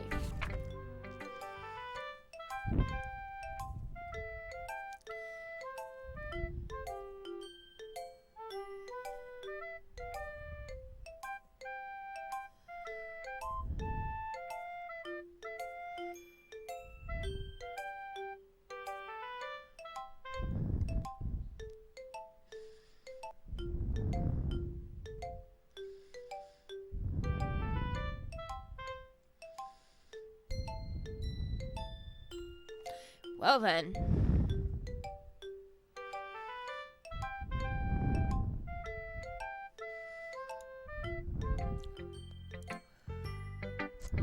Yesterday was way too short. I was warming up. I hope you didn't think that was the best I could do. No, of course not. Anyways, the message is pretty stronger in this poem. I don't have to explain it. Sometimes you can explain complicated issues with much simpler analogies. And it helps people realize how stupid they're being. Like, anyone agree that the subject of the poem is an ignorant jerk? Do you know people like that? Of course. It's about how everyone thinks my... That doesn't matter. It can be about anything. I wrote it to be easy to relate to. Everyone has some kind of weird hobby or guilty pleasure. Something that you're afraid people will find out and make fun of you or think less of you. That just makes people stupid. Who cares what someone likes as long as it's not hurting anyone? It makes them happy. I think people really need to learn to respect others for liking weird things. Agreed. You're definitely right. At least I can relate to that. I'm sure a lot of other people can too. You know. I'm glad you can appreciate this kind of writing. I mean, I know I was talking about that yesterday. I've been enjoying sharing my writing with you, so consider yourself lucky, okay? Aha. Well, thanks for being honest. Well, that's supposed to mean I'm always honest. Jeez. Just look forward to tomorrow too, okay? Alright, I will. Okay, everyone. We're done reading each other's poems, right? I have something extra planned today, so we can sit in the front of the classroom. It's about the festival? Well, sort of. We really have to swing for the festival. It's not like we can put together anything good in just a few days. We'll end up embarrassing ourselves instead of getting any new members. That's a concern of mine as well. I don't really do well with last-minute preparations. Don't worry so much. We're going to keep it simple, okay? We won't need much more than a few decorations, series of making and posters, and I've designed some pamphlets so we can give out during the event. Okay, it's great now, but that doesn't actually tell us what we do in the event. Ah, sorry, I thought you heard about it already. We're going to be performing. Performing? Monica. Yeah, we're going to be having a poetry performance. Each one of us is going to choose a poem to recite during the event. But the cool part is, we're also letting everyone else come up and recite poems too. Sierra's putting in all the posters in case anyone wants to prepare ahead of time. Sierra, who's becoming a poster, holds it up for us to see. You're kidding, right, Monica? You didn't really put Twin Stars post up, did you?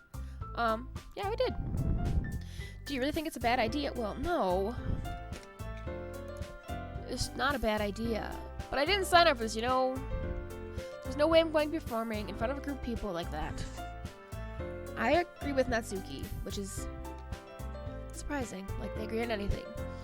I could never in my life do anything like that. Imagine it. Imagining it, Yuri shakes her head in fear. Guys, no, Sayori. I understand where they're coming from. Remember what Natsuki and Yuri have never shared their poems with anyone until just a couple days ago. It's a lot to ask for them to recite their poems out loud to a whole room of people. I guess I kind of overlooked that. I'm so sorry. But I think we should still give it our best. We're the only ones responsible for the fate of this club.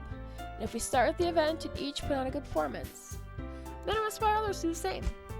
And the more people who perform, the better we'll be able to show everyone what literature's all about. Yeah. It's about expressing your feelings, being intimate with yourself, finding new horizons, and having fun. That's right. It's those reasons that we're all in this club today. Why don't you want to share with others? Inspire them to find the same feelings that brought you here in the first place.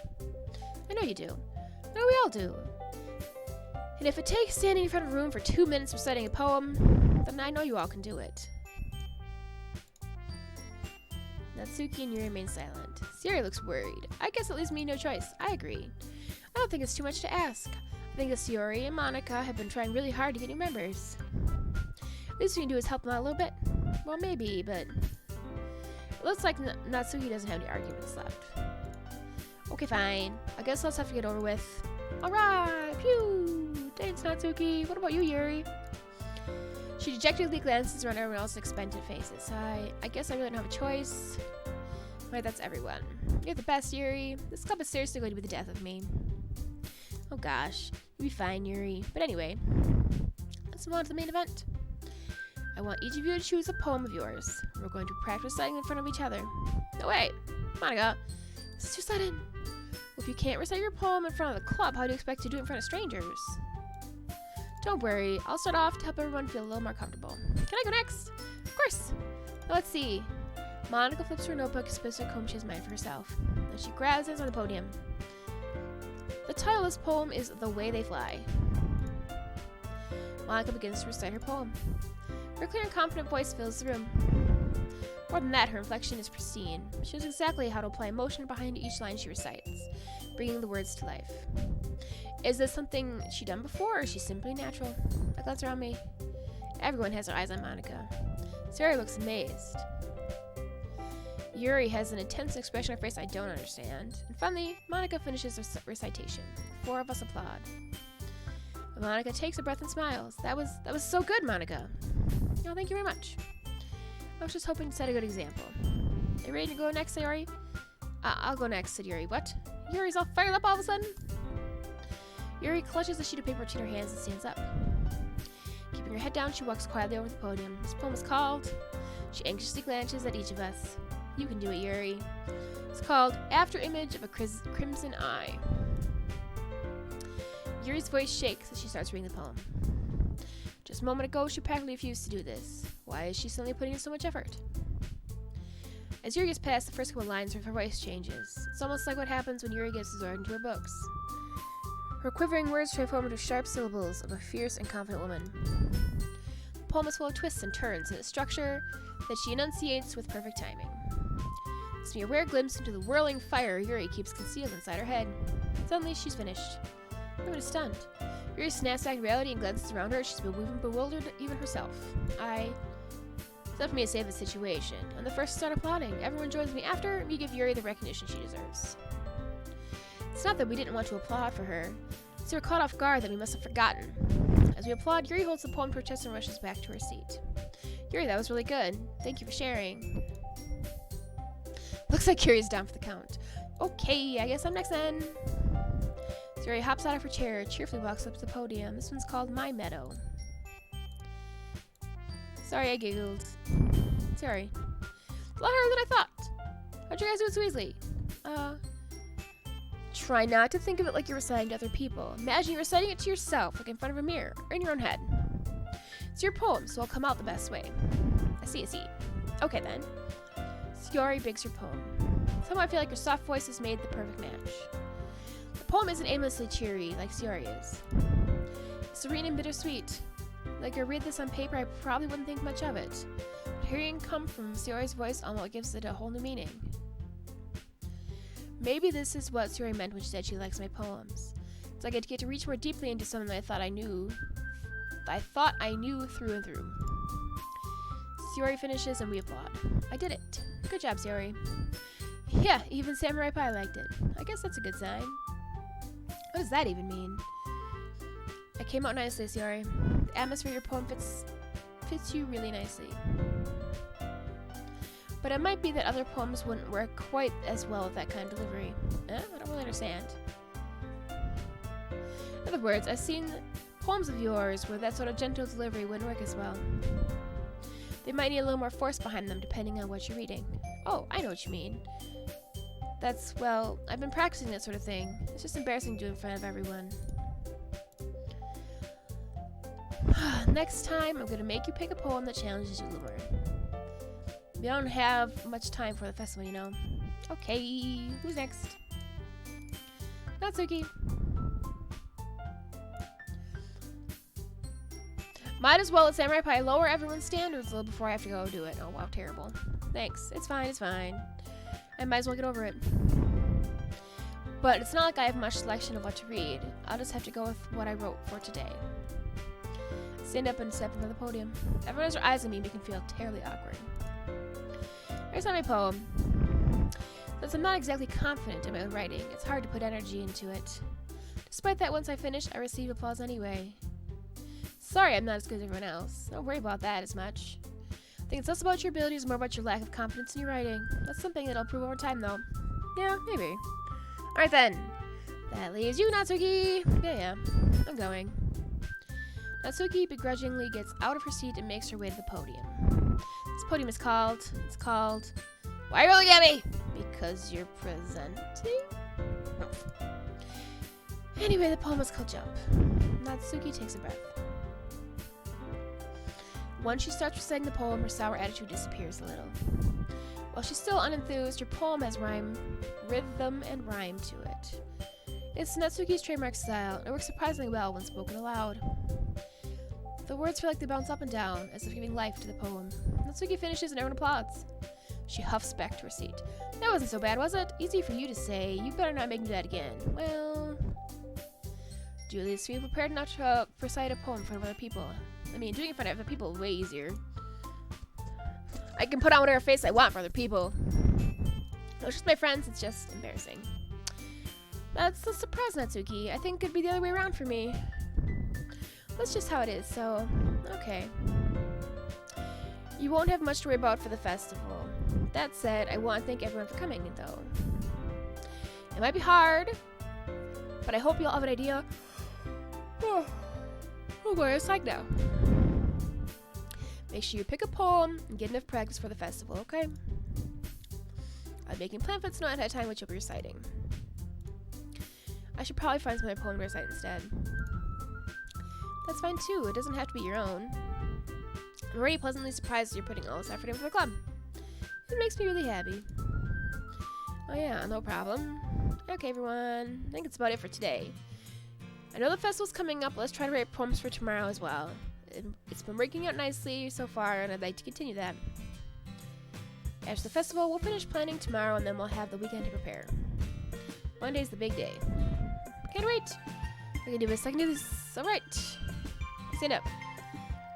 There is no way I'll be able to put the same enthusiasm as Sayori and Monica, but I'll do my best to get through. It's the sake of the club, then impressing Monica, and I'll have to do my best. Ready to go, Sayori? Yep. Look at you two, always gonna come together like that. It's kind of adorable, isn't it? Jeez, guys, don't make such a big deal out of it. It must be a little nice, though. Well, how am I supposed to respond to that? It's okay, Samurai, you don't have to say it. Whatever, let's go already. I walk home with Sayori once more. Even though it's only been a few days, a lot of things have already changed. But today, Sayori's being a little quieter than usual on the way home. Hey, Sayori. Sorry, I was spacing out. Ah, no wonder. I was thinking about something from earlier. I like how we get to, Sayori fumbles with her words. So let's just say one day, Natsuki asked you to walk home with you. Huh? What would you do? What kind of question is that? You're kind of putting me in a spot here. Walking with Natsuki, huh? Why does that thought make my heart pound? Because we like her. I think I'd be afraid of what she'd do to me if I turned her down. Isn't she so cute and fun to be around? That has nothing to do with what I just said. Aha, you admitted it. Jeez, there's not even a point to speculating something that's never gonna happen. Well, maybe. I just like to think about it. It's not long before you won't need me anymore, you know? Need you? Sorry. I can't figure out how you're seeing things in your head right now. Sorry. Everyone is different. Nobody in this club is a replacement for you. You say so. The conversation trails off and I'm left feeling awkward. But it's kind of her fault for trapping me in such a weird question. I just cannot lie to her. If there's something that makes her happy, I would hate to take that away from her. That's why I said there's no point in speculating. Then again, the festival's only a few days away. Who knows what will happen in that time?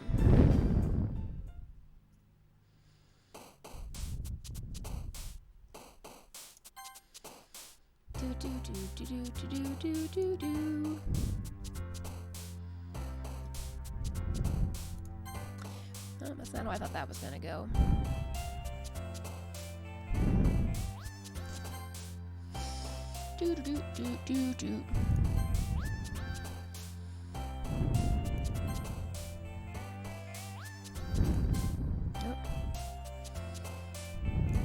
Oh, that's not what I thought that was gonna be.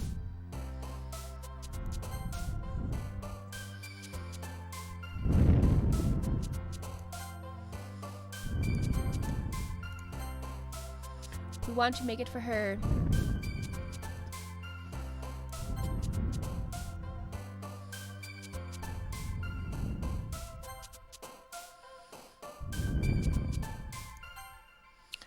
Again, that's not who I thought that was gonna be for.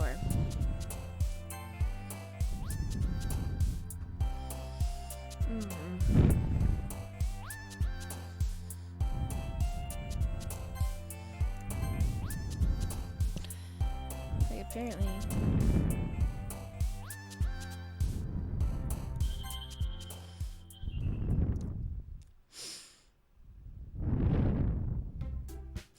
Oh man, I'm the last one here again. Don't worry, I just walked in too.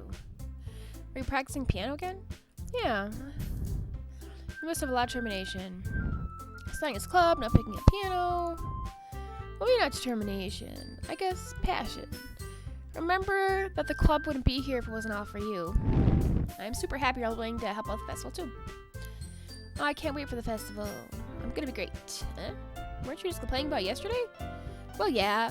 Now you're talking about our part of the festival, but the whole day of school we get to play and eat all kinds of delicious food. You sound a bit like Sayori all of a sudden. Monica, do they usually have fried squid? A squid? That's a pretty specific thing to look forward to. Oh, come on. Are you saying you don't like squid? You of all people? I didn't say I don't like it. Besides, what do you mean by you of all people? Because it's right in your name, Monica. Eh? That's not how you say my mom name at all. That joke makes no sense in translation. Never mind. Let's just focus on our event for now, okay? Fine. Your reactions aren't as fun as Yuri's or Sayori's anyway. Excuse me. Where is Sayori anyway? Oh, there you are. Sayori is sitting at the desk in the corner of the room, looking down at nothing. I walk over to her. Hey, Sayori. I have my hand in front of her face. Yeah. You're spacing out again. Sorry. Don't mind me. You can talk to everyone else. Huh? Is everything alright? Of course. Why wouldn't it be? I just feel like you're a little off. Sorry for assuming things. Jeez, you worry too much about me. I'm fine, see? Shows me a big smile. Don't let me distract you from having fun with everyone. Sorry, buddy. I see the path we're going down. It's already here. No. If you say so. I hurriedly glance at Sayori before turning back towards everyone else. But the conversation has already dispersed, with everyone else back at their usual activities. Maybe I should ask Monica if she's noticed anything about Sayori lately. Since they're preparing for the festival, they must have been spending a lot of time together. I timidly approach Monica, who's shuffling through some papers at her desk. Sayori, what's up? Hey, this might sound a little strange, but have you noticed anything up with Sayori recently? Anything up with her? What do you mean? Maybe I'm reading it a little too much, but she seems downcast today. Oh, you think so? I can't say I've noticed anything about her. Monica peers straight across from Sayori, who idly drags a rubber eraser up and down her desk. Maybe there's something on her mind. But I'm surprised I'm not the one asking you, Samurai Pie. You certainly know her a lot better than I do. Yeah, but she's never really like this. She's always talking about things that bothered her. This time, when I asked her, she was really dismissive. I'm sorry, I know it's not your problem. I just wanted to ask if you knew something. Anything, so I'll drop it. No. It's important to me, too. I mean, I'm also friends with her, and I care a lot of her well-being and my club members, you know? Maybe I'll try talking to her myself. Are you sure about that? She seemed like she wanted to be left alone. Are you sure? Maybe she just has a hard time bringing up with a person of interest. Person of interest? What do you mean by that? I'm saying the thing maybe on her mind is you. Me? How on earth would you come to that conclusion? Well, I probably shouldn't say too much, but Sayori talks about you more than anything else, you know? Eh? She's so much happier since she joined the club. It's like an extra light was turned on inside her. What? No way. Sayori's always like that. She's always been full of sunshine. It's not any different than how it always has been. You're so funny, Samurai Pie. Have you ever thought maybe you've always seen her being so cheerful because that's just how she is when she's around you? I said too much. I'm sorry, what do I know anyway? I didn't mean to jump to conclusions, but you should forget about what I said. I'll try to talk to her, so try not to think about it for now. Alright. We haven't even got to, like, weird things happening yet. So sad. Monica smiles meaningfully. I know she said to forget about it, but I already know it wouldn't be able to get her words out of my head. Monica stands up from her desk and walks across the room to where Sayori is sitting. I watch her kneel down next to Sayori and gently talk to her, but she keeps her voice so quiet I can't hear from here. I sigh and sit down myself. I know Sayori told me not to worry about her and have fun with everyone else, but that's impossible to do when she's behaving like this. Exactly how much do I care about her that I'm letting her weigh me down so much? Now it feels like I'm the one behaving out of the ordinary. There's something I can do besides wait for Monica. Hey, you. Eh? I look up to see Natsuki sit next to me. Are you just gonna sit there and keep staring at nothing? There's not much time, so, sorry. I didn't mean to make you worry or anything. It's not like I'm worried. I was just... Natsuki glances down her side. She's holding the volume manga in her hand. That's right. Something just came up for a minute. We can get started now. I won't make you wait any longer. Jeez. Now you're making me feel like a jerk. If something's bothering you, then you can just tell me to leave it alone and I will. I mean, assuming you didn't feel like talking about it or anything. She practically mumbles that last part. I'm probably making it seem like a bigger deal than it is. I've just been thinking about Sayori, that's all. Sayori? Thinking about her? Yeah, she does seem pretty down today. But she didn't want to admit it to me, so I can't help but wonder if something happened to her. Oh. Natsuki exhales. Well, first of all, you should really work on your phrasing. But anyway, you're her best friend, right? Yeah, I guess so. Yeah. Then in that case, I think you should trust her a little more. If she needed you, then she'd be the first person she'd go to, right? Well, I guess that's true. I mean, some people just have those days. You can't always avoid it, and if anything, she probably doesn't want you to worry about her, because it's not important. Yeah, that's kind of what she said to me. Maybe it's not right for me to go against her wishes. Exactly. If she needs you to worry about her, it'll be a lot more obvious. Yeah. I should have thought through it that way from the start.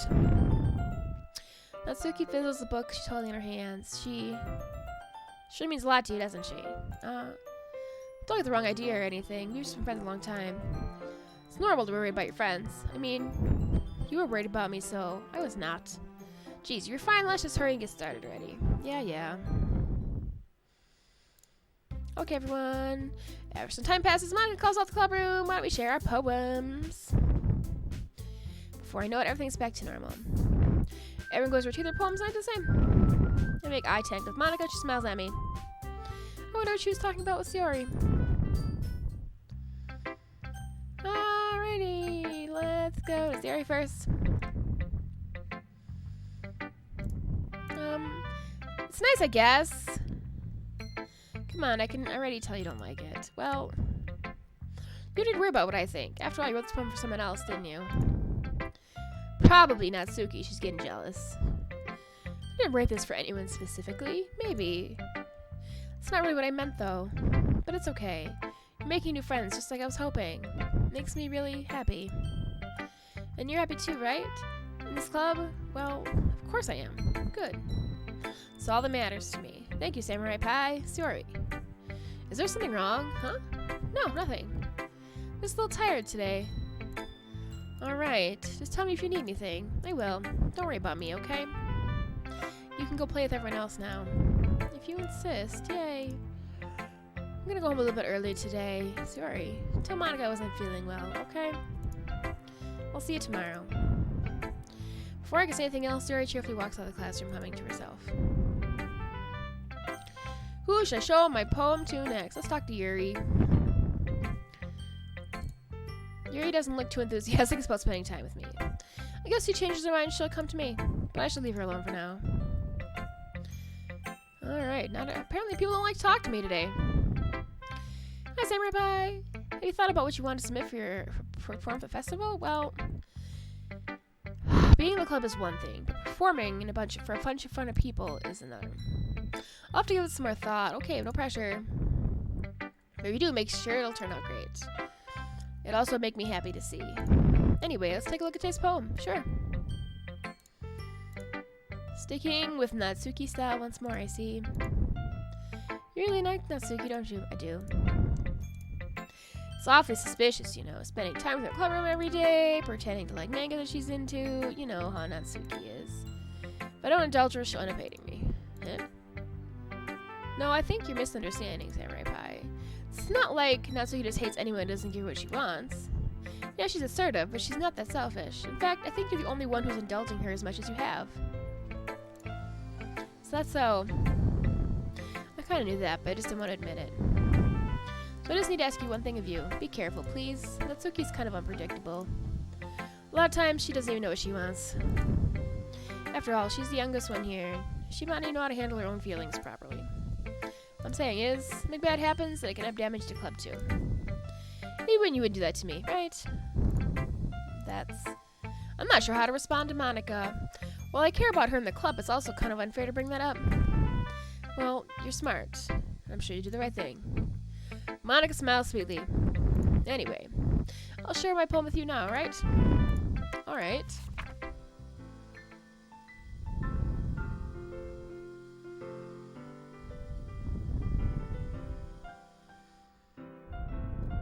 Oh, that's really long. Hold on.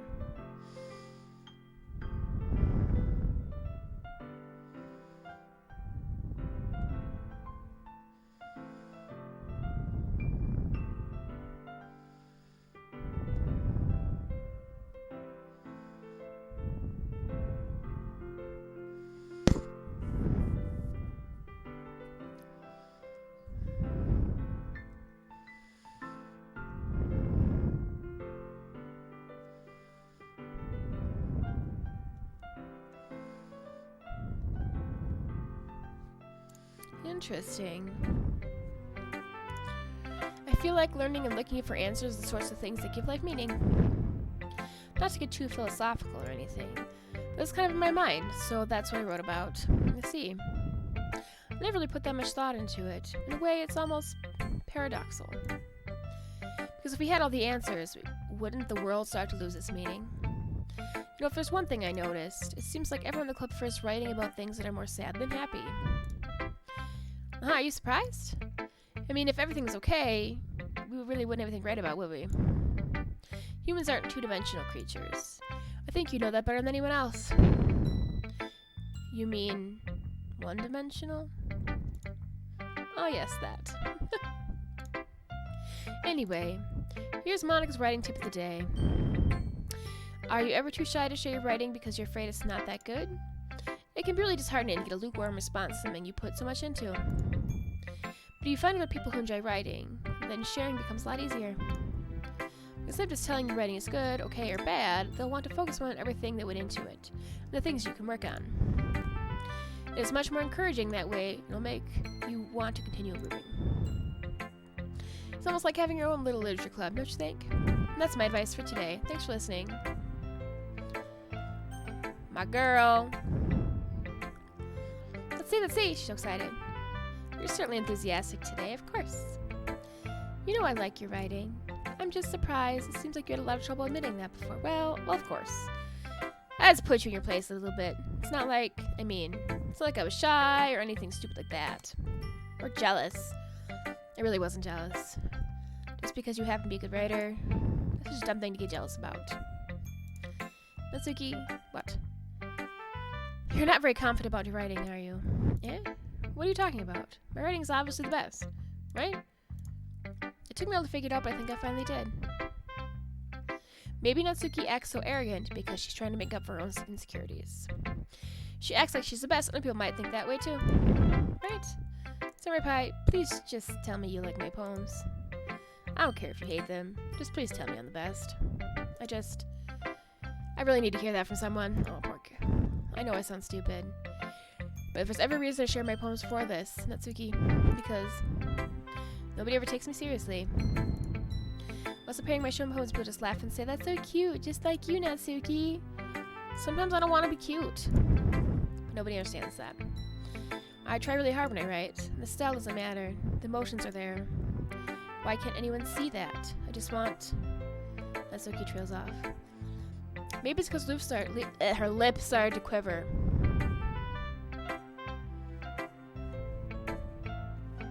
Hi there, Gamer for Life. I just noticed you. I'm sorry, I've been reading this thing for a long time. How are you this lovely evening? Do I like raids? I mean, who doesn't like raids? Just saying. kind of a thing. Alright. I look down. Her fists are clenched really tightly.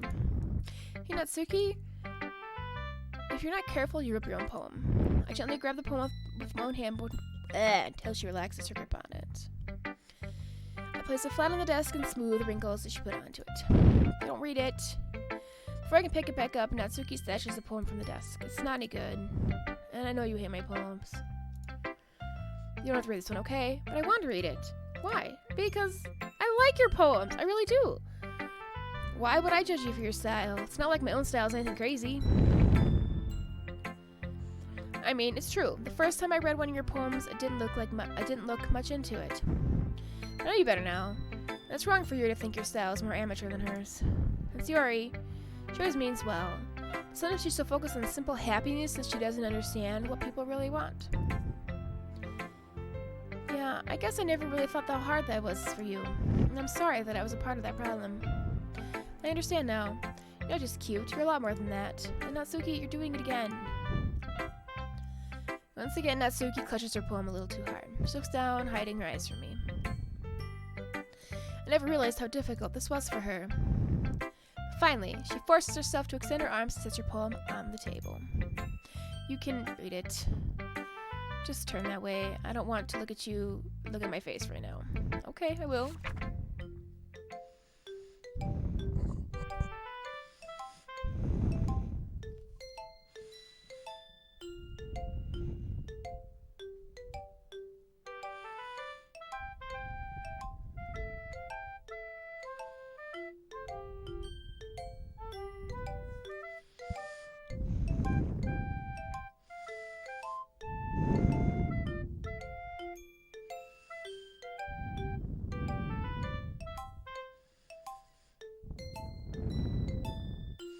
That's really nice, isn't it?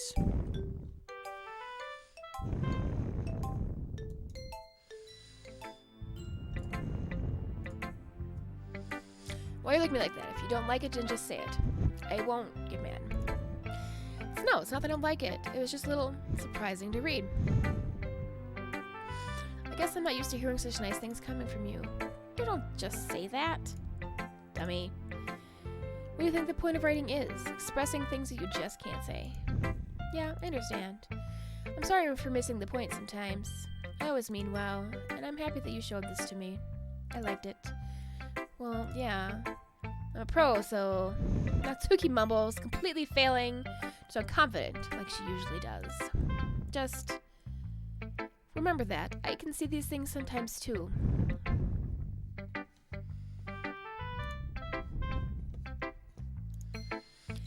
You know, when you're nice to me, it's meaningful. And I'm glad. Sensing Natsuki is satisfied, I start to hand the poem back to her. But as I do, Natsuki takes my hand and pushes them back away. Her small, soft hand surprised me with their assertion. I don't want it. Eh? Why not? I just don't. Jeez, I realize what Natsuki is doing. Unable to be honest, she's trying to give me the poem in a roundabout way. Well, in that case, I'm going to keep it. Instead of teasing her, I chose to just go along with it. Good. If you didn't, I would. Never mind. I'm just glad that you want it. Natsuki backpedals on her words and leaves it at that. Despite her best efforts to hide her expression, I can see her faintly smiling to herself. That's all for now, so go put it away before someone else sees it, okay? Okay. I'll do that. With that, I return to my seat so I can put away Natsuki's poem. Okay, you three. We're done sharing poems, right? Want me to start figuring out? Hold on a second. Is it just me, or did you say something strange just now? Huh? Something did sound a bit unusual. That's right. You deviated from your usual catchphrase when addressing the club. Catchphrase? I don't have a catchphrase. Jeez. Why is the mood so weird today? Look, even Yuri isn't immune to it. Stagnating air is common, foreshadowing that something terrible is about to happen. In your books, maybe? Look, the only thing that's different is that the Sayori isn't here. Ah, that seems you're right. Sigh. Sayori's always helping lighten the mood a little bit, isn't she? It's almost like everyone's balance is thrown off when she's not around. Where the heck did she run off to anyways? I thought she just went to pee. Natsuki, please show some decency. Oh, come on. She actually wasn't feeling we went home early. Is that so? I hope she's alright. Seriously? All the times not to go home with her, you pick up the time she's not feeling well? So much for you two being all lovey-dovey. No. First of all, stop misunderstanding my friendship with Sayori. And second, she's been kind of avoiding me all day, so I didn't want to force it. Oh-ho? That curious expression coming from Yuri, of all people? Calm down, guys. I talked to her earlier and everything is fine. What did she say? Anyway, we need to figure out what the rest of festival preparations. So let's start over as working doing this weekend. I know what I'm doing. That's right. Natsuki making cupcakes. We made a lot of them in different flavors. Can you handle it by yourself, Natsuki? Challenge accepted.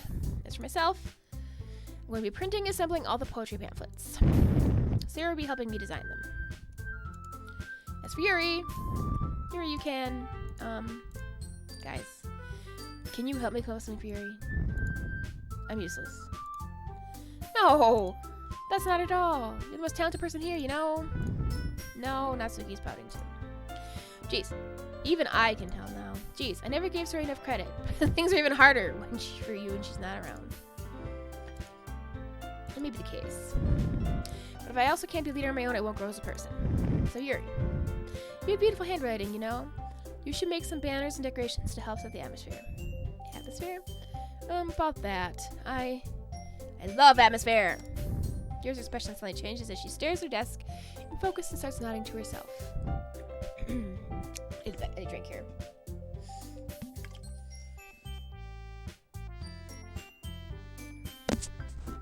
Your mind is already racing, I see. That's great. You'll be a wonderful help, Yuri. But anyway, that just leaves you, me. I'm the most truly useless. Don't say that. In fact, both Natsuki and Yuri have some pretty heavy tasks to handle. It'd probably go a long way if you give them a hand. You could always help me out as well. I'd really appreciate that. Is Monica suggesting I spend the weekend with one of my club members? How on earth are they going to respond to a suggestion like that? I suppose I wouldn't mind a bit of a help. Well, even if you don't know how to make bake, there's always some dirty work I can give you. And it's not like Monica's going to give me a choice, and you shouldn't be sitting on your butt anyway. Natsuki tries to mumble a bunch of excuses like that. If I recall, Natsuki, you mentioned that you'd like to handle the baking on your own. Samurai Pie might not be around you if I make that to be a nuisance, so therefore, you need your students to sing the decorations. Hold on, I never said that. How hard could it be to make a few decorations anyways? Sounds like you're making excuses for Samurai Pie too. What are you saying? We're arguing again, everybody. It would be extremely meticulous work, and baking isn't. Guys, settle down for a moment. I think it's up to me, Samurai Pie, how to decide he'd like to communicate. Besides, he hasn't really gotten a chance to spend any time with me yet, you know. So I'm sorry he's interested. You literally just said. I'm surprised as well. Sorry. I'm just saying though, jeez. Samurai Pie, right? At the end, it's up to me, alright?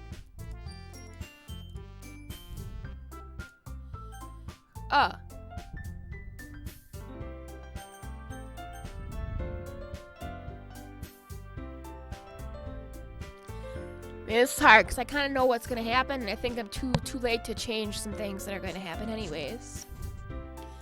So let's just roll with it. Baking's a ton of fun. You'll definitely agree, yeah? It's because... never mind, okay? Anyway. You're fine with yourself, Yuri? Of course. I'm used to it after all. Even though Yuri's being melodramatic, it's a little hard not to feel bad. Anything else we need to talk about? No, I think that's it. You guys excited? Yes. Everything except performance is going to be awesome. I don't think it really counts. What about you, Samurai Pie? Me? I guess you could say I'm interested to see how it turns out. That's good enough for me. What about you, Yuri? Yuri? She's still sulking. It's not a big joy thing. Well, it might not be just that. I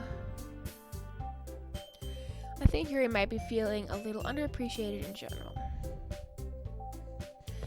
Having to come up with something for her to do and then nobody offering to help. That doesn't mean... Wow, she seems worried. Look. Natsuki goes over and puts her hands on Yuri's shoulders. Yuri, you really are the most talented one here, and you're gonna help make it a lot more fun and welcoming. I mean, the cupcakes will probably help a lot too, but you're gonna make the atmosphere special, and that'd be really important to the way people feel during the performance. So, you need to stop being dumb and give yourself a little more credit. Natsuki releases her hands and turns to face the other direction. You didn't really mean that, did you? Not really, but you're the only one surprised.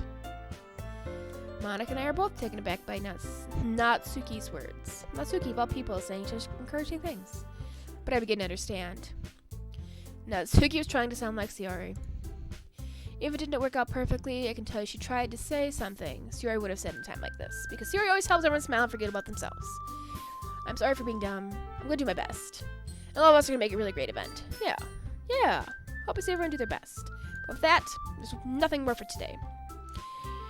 So I guess it's time for us to head out, okay? But I'm staying a little bit longer. I barely got to do any reading today, so fair enough. There's nothing wrong with that.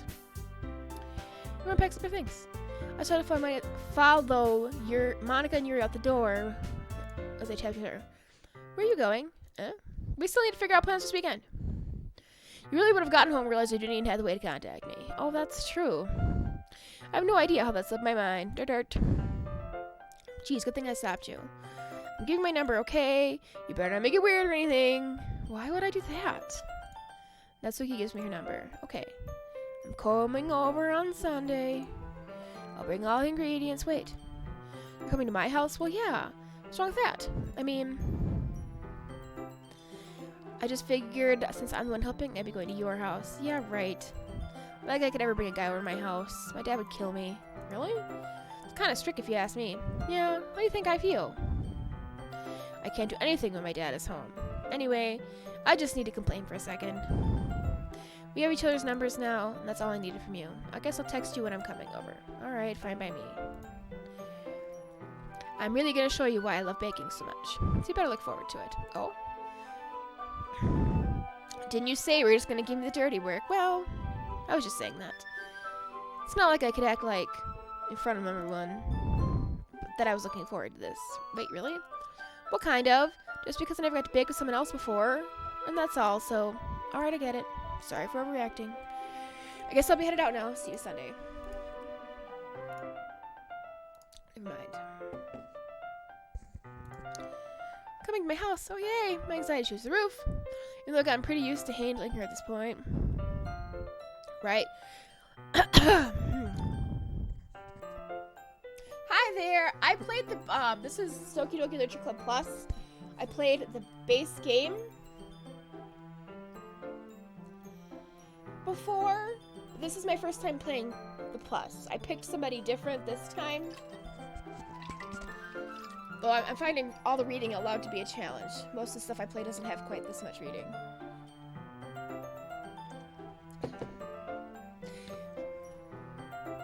And I just noticed you rated me. Thank you. Thank you. I love your face. I was really focusing on reading and not, like, hacking up a lung.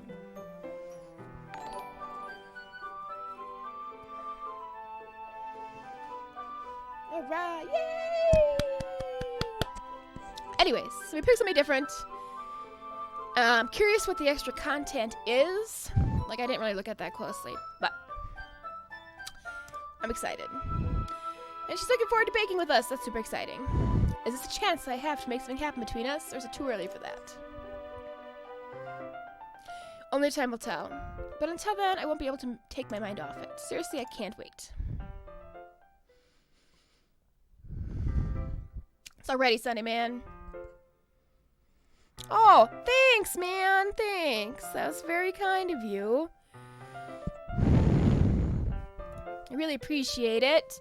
I was getting increasingly anxious about Natsuki's upcoming visit. I keep telling myself there's no reason to be nervous, but it doesn't help that much. I wonder if she'll act any different when it's just the two of us. Meanwhile, she's been texting me a lot too. We sent each other one after exchanging numbers to double check, but it turned into a conversation. She's almost a different personality on the phone, using tons of emojis and cute language. So she really likes complaining about things, but I kind of saw that one coming. But putting Natsuki aside, I haven't heard anything from Sayori since she left the club earlier the other day. It's not like we text each other all the time or anything, but I've been worried about her in the back of my mind. Between what Sayori said and what Monica said, is it really okay me to put Sayori's feeling aside that she might need me? Probably not, man. Probably not. I decided to visit Sayori before Natsuki came over. Rather than asking, I simply tell her I'm coming over. Much like we've done in the past. Once I reached Sayori's house, I knocked on the door before entering myself. Again, we used to play so often we made it a habit of simply entering each other's houses like we were family. The house is quiet. Sayori isn't anywhere on the first floor, so I assume she's up in her room. It's already strange of her not to run down and greet me. I head to her bedroom, where I finally find her. Sayori? Oh, Samurai Pie. So I sit down in her room. Sayori forces a smile, but it's easy to tell that she's different. There's a minute of silence between us. You haven't come over like this in a long time, have you? Yeah, I guess you're right. It has been a long time. Not much has really changed, has it? Sayori's room is as messy as it's always been. Look at her cute little animals in the background. I also recognize the same stuffed animals and wall decorations that she's had for years now. My gosh. If you came over more often, it wouldn't be such a mess. It's because I end up cleaning it for you. How come you all suddenly want to come over today? Aren't you supposed to see Natsuki today? Yeah, but... Wait, how did you know that?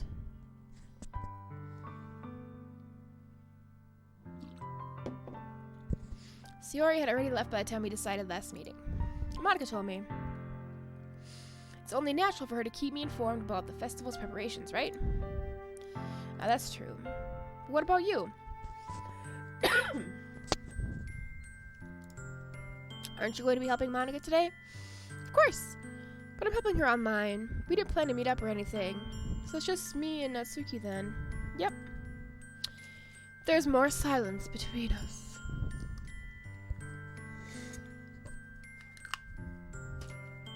Sayori stares in the random direction. Everything about her behavior is really uncharacteristic. I finally get to the point. I just wanted to see how you were doing after you left on Friday. When something's wrong, then you can't hide it from me. I know you too well. So. Sayori smiles, shaking her head. That's no good, Samurai Pie. Eh? Why can't it just be like it's always been? This is all my fault. Sorry, everybody. This goes me, I'm dying. Not really, but... If I didn't get so weak and accidentally express my feelings. If I didn't make that stupid mistake. You wouldn't be so worried about me at all. You wouldn't have come here. You wouldn't even have been thinking about me right now. But this is just my punishment, isn't it? I'm getting punished for being so selfish. I think that's why the world decided to have you come over today. It just wants to torture me. Hee, that's not funny. Sayori. I grabs her by the shoulders. What on earth are you saying? Are you listening to yourself right now? I know something happened to you. Oh my gosh. There's no other explanation for you to be like this. So tell me already. Until I know, I won't be able to stop thinking about it. Aha. She gives me an uppy smile. You really put me in a trap, Samurai Pie. I did. I totally did. But you're wrong. Nothing happened to me. I've always been like this. You're just seeing it for the first time. Seeing what? What are you talking about, Sayori? More hee-hee-hees. You're really going to make me say it, aren't you, Samurai Pie? I guess no choice this time. The thing is, I've had really bad depression my whole life. Did you know that? Why do you think I'm late to school every day? Because most days I can't even find a reason to get out of bed. What reason is there to do anything when I fully know how worthless I am?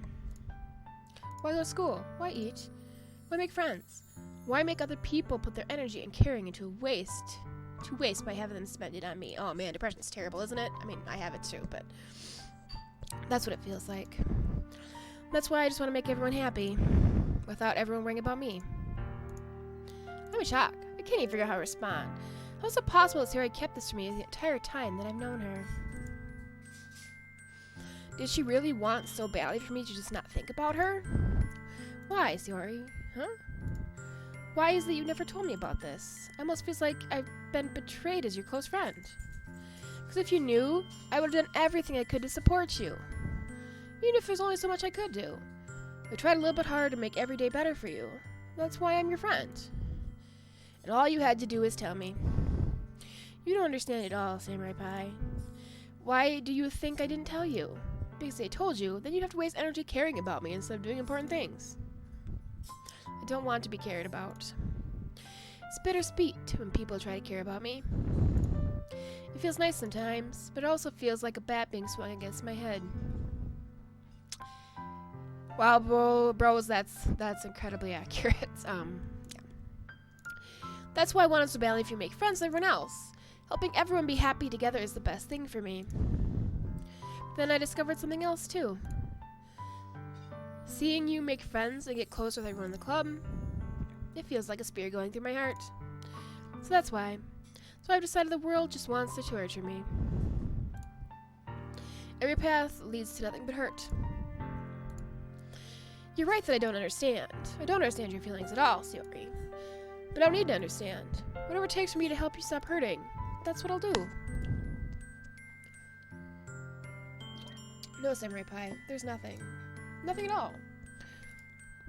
The only thing that could have helped is if everything could have always been like it was. But I was selfish. I finally showed you what a horrible person I am. Tears streaked down Sayori's face. I made you join the literature club because I was selfish. And I was punished by my heart hurting in a way that only I... in a way that I couldn't understand. Now you come here, and I made you hurt too. It's just weak and selfish. That's all I am.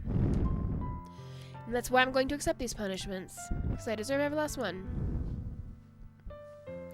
Without thinking, I once again grab Sayori's shoulders. This time I pull her into a tight embrace. Samurai Pie, Sayori, I don't care if you feel selfish. I'm really happy that you convinced me to join the club. Seeing you every day makes it worthwhile enough. If I make friends with everyone else, then it's just a bonus. But please, never underestimate how much I care about you. Sayori isn't hugging me back. Despite my arms being wrapped around her, Sayori's arms remain at her sides. She starts sobbing next to my ear. No, don't do this to me. Please don't. Man, she barely manages to speak between her sobs. I don't know if I'm doing the right thing. All I want for her to know is that I care. If you have it in you to call yourself selfish, then you have to let me be selfish too. No matter what it takes, I'll figure out what needs to change. I'll make these feelings go away. And if there's anything you need me to do, then you better tell me, or I'll get mad if you don't. I don't know. Gently, Sayori puts her arms around me in return. I don't know anything. It's all really scary. I don't understand any of my feelings. The only time I'm not feeling nothing is when I'm feeling pain. But your hugs are so warm. And that's really scary too. No, man, people. Sayori lets me go.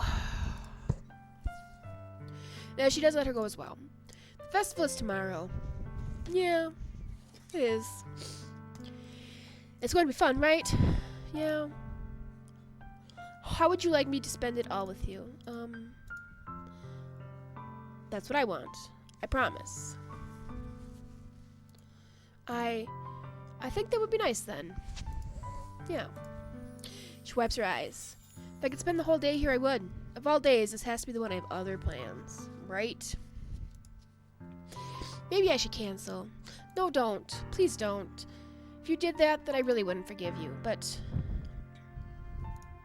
It's almost time for Natsuki to meet at my house. At the very least, you want to come along and help out. That'd be fun. To my surprise, Sayori shakes her head. I'm sorry. I don't know if I'd be very good for me today. You understand, right? It's kind of hard for me to fully understand, but I'm trying my hardest. It's okay. Don't worry too much about it. I'll see you tomorrow, okay? Alright. Look forward to it. I say goodbye to Sayori and exit her house. On the way home, I find myself feeling uneasy. But it's hard for me to keep thinking about it when Natsuki is coming over too. I think Sayori's right. Maybe I should be worrying too much, and we're definitely going to have a great time tomorrow. I should just focus on what's ahead of me. I spend only a few minutes back at home anxiously awaiting Natsuki's arrival. Before I know it, she texts me the note she's outside the front door. Without delay, open the front door and let her in. Oh, look at her. She's super cute. What's up? Hey. I don't know what I was expecting, but seeing Natsuki in something other than her school uniform totally threw me off. Seeing her in such cute clothes made the uniform seem totally unfitting in comparison. Geez, don't make it feel so awkward already. It's gonna be a long afternoon, so don't be weird just because we're not used to seeing me outside of school. Anyway, I'm coming in. Alright. I see that I brought a lot of stuff. Carrying a large bag is probably full of baking supplies. Well, I didn't want to come all the way to find out that your kitchen isn't equipped for the job. The better thing I asked you to, right? Yeah, I did. Yesterday, Natsuki asked me to buy a bunch of ingredients if I didn't already have them at home. Good. Glad I can count on you to do your part. Well, of course. Surprised to hear Natsuki suddenly say that, rather than something snarky like she usually does. Could it be that she's a little different outside of school after all? Anyway, let's go to the kitchen. What, you're not going to offer to take this heavy bag for me? Where's your hospitality, Samurai Pie? Come on. Since when did I need to be a gentleman? I grabbed the bag from Natsuki holds out to me. This is ridiculously heavy. You carried it all the way here. Are you impressed? I see now. Yeah, I'm impressed, Natsuki. Seems like I always underestimate you. It's because I'm so small, isn't it? You jerk. Natsuki hits a fist into my chest. Hey, your size has nothing to do with it. Do you really hate being small that much? It's not like I hate it. I mean, sometimes I like proving people wrong when they think that I'm worth my size. It's fun when I get to be small, and also be better than other people. But, geez, never mind. What are you making me say? Don't think you can make me talk about weird things just because we're not at school. Are we getting started or what? There's a lot of stuff I've got to teach you. What? This is a little more like you. You're more fun when you just speak your mind like that. Hey. Now you're treating me like a kid.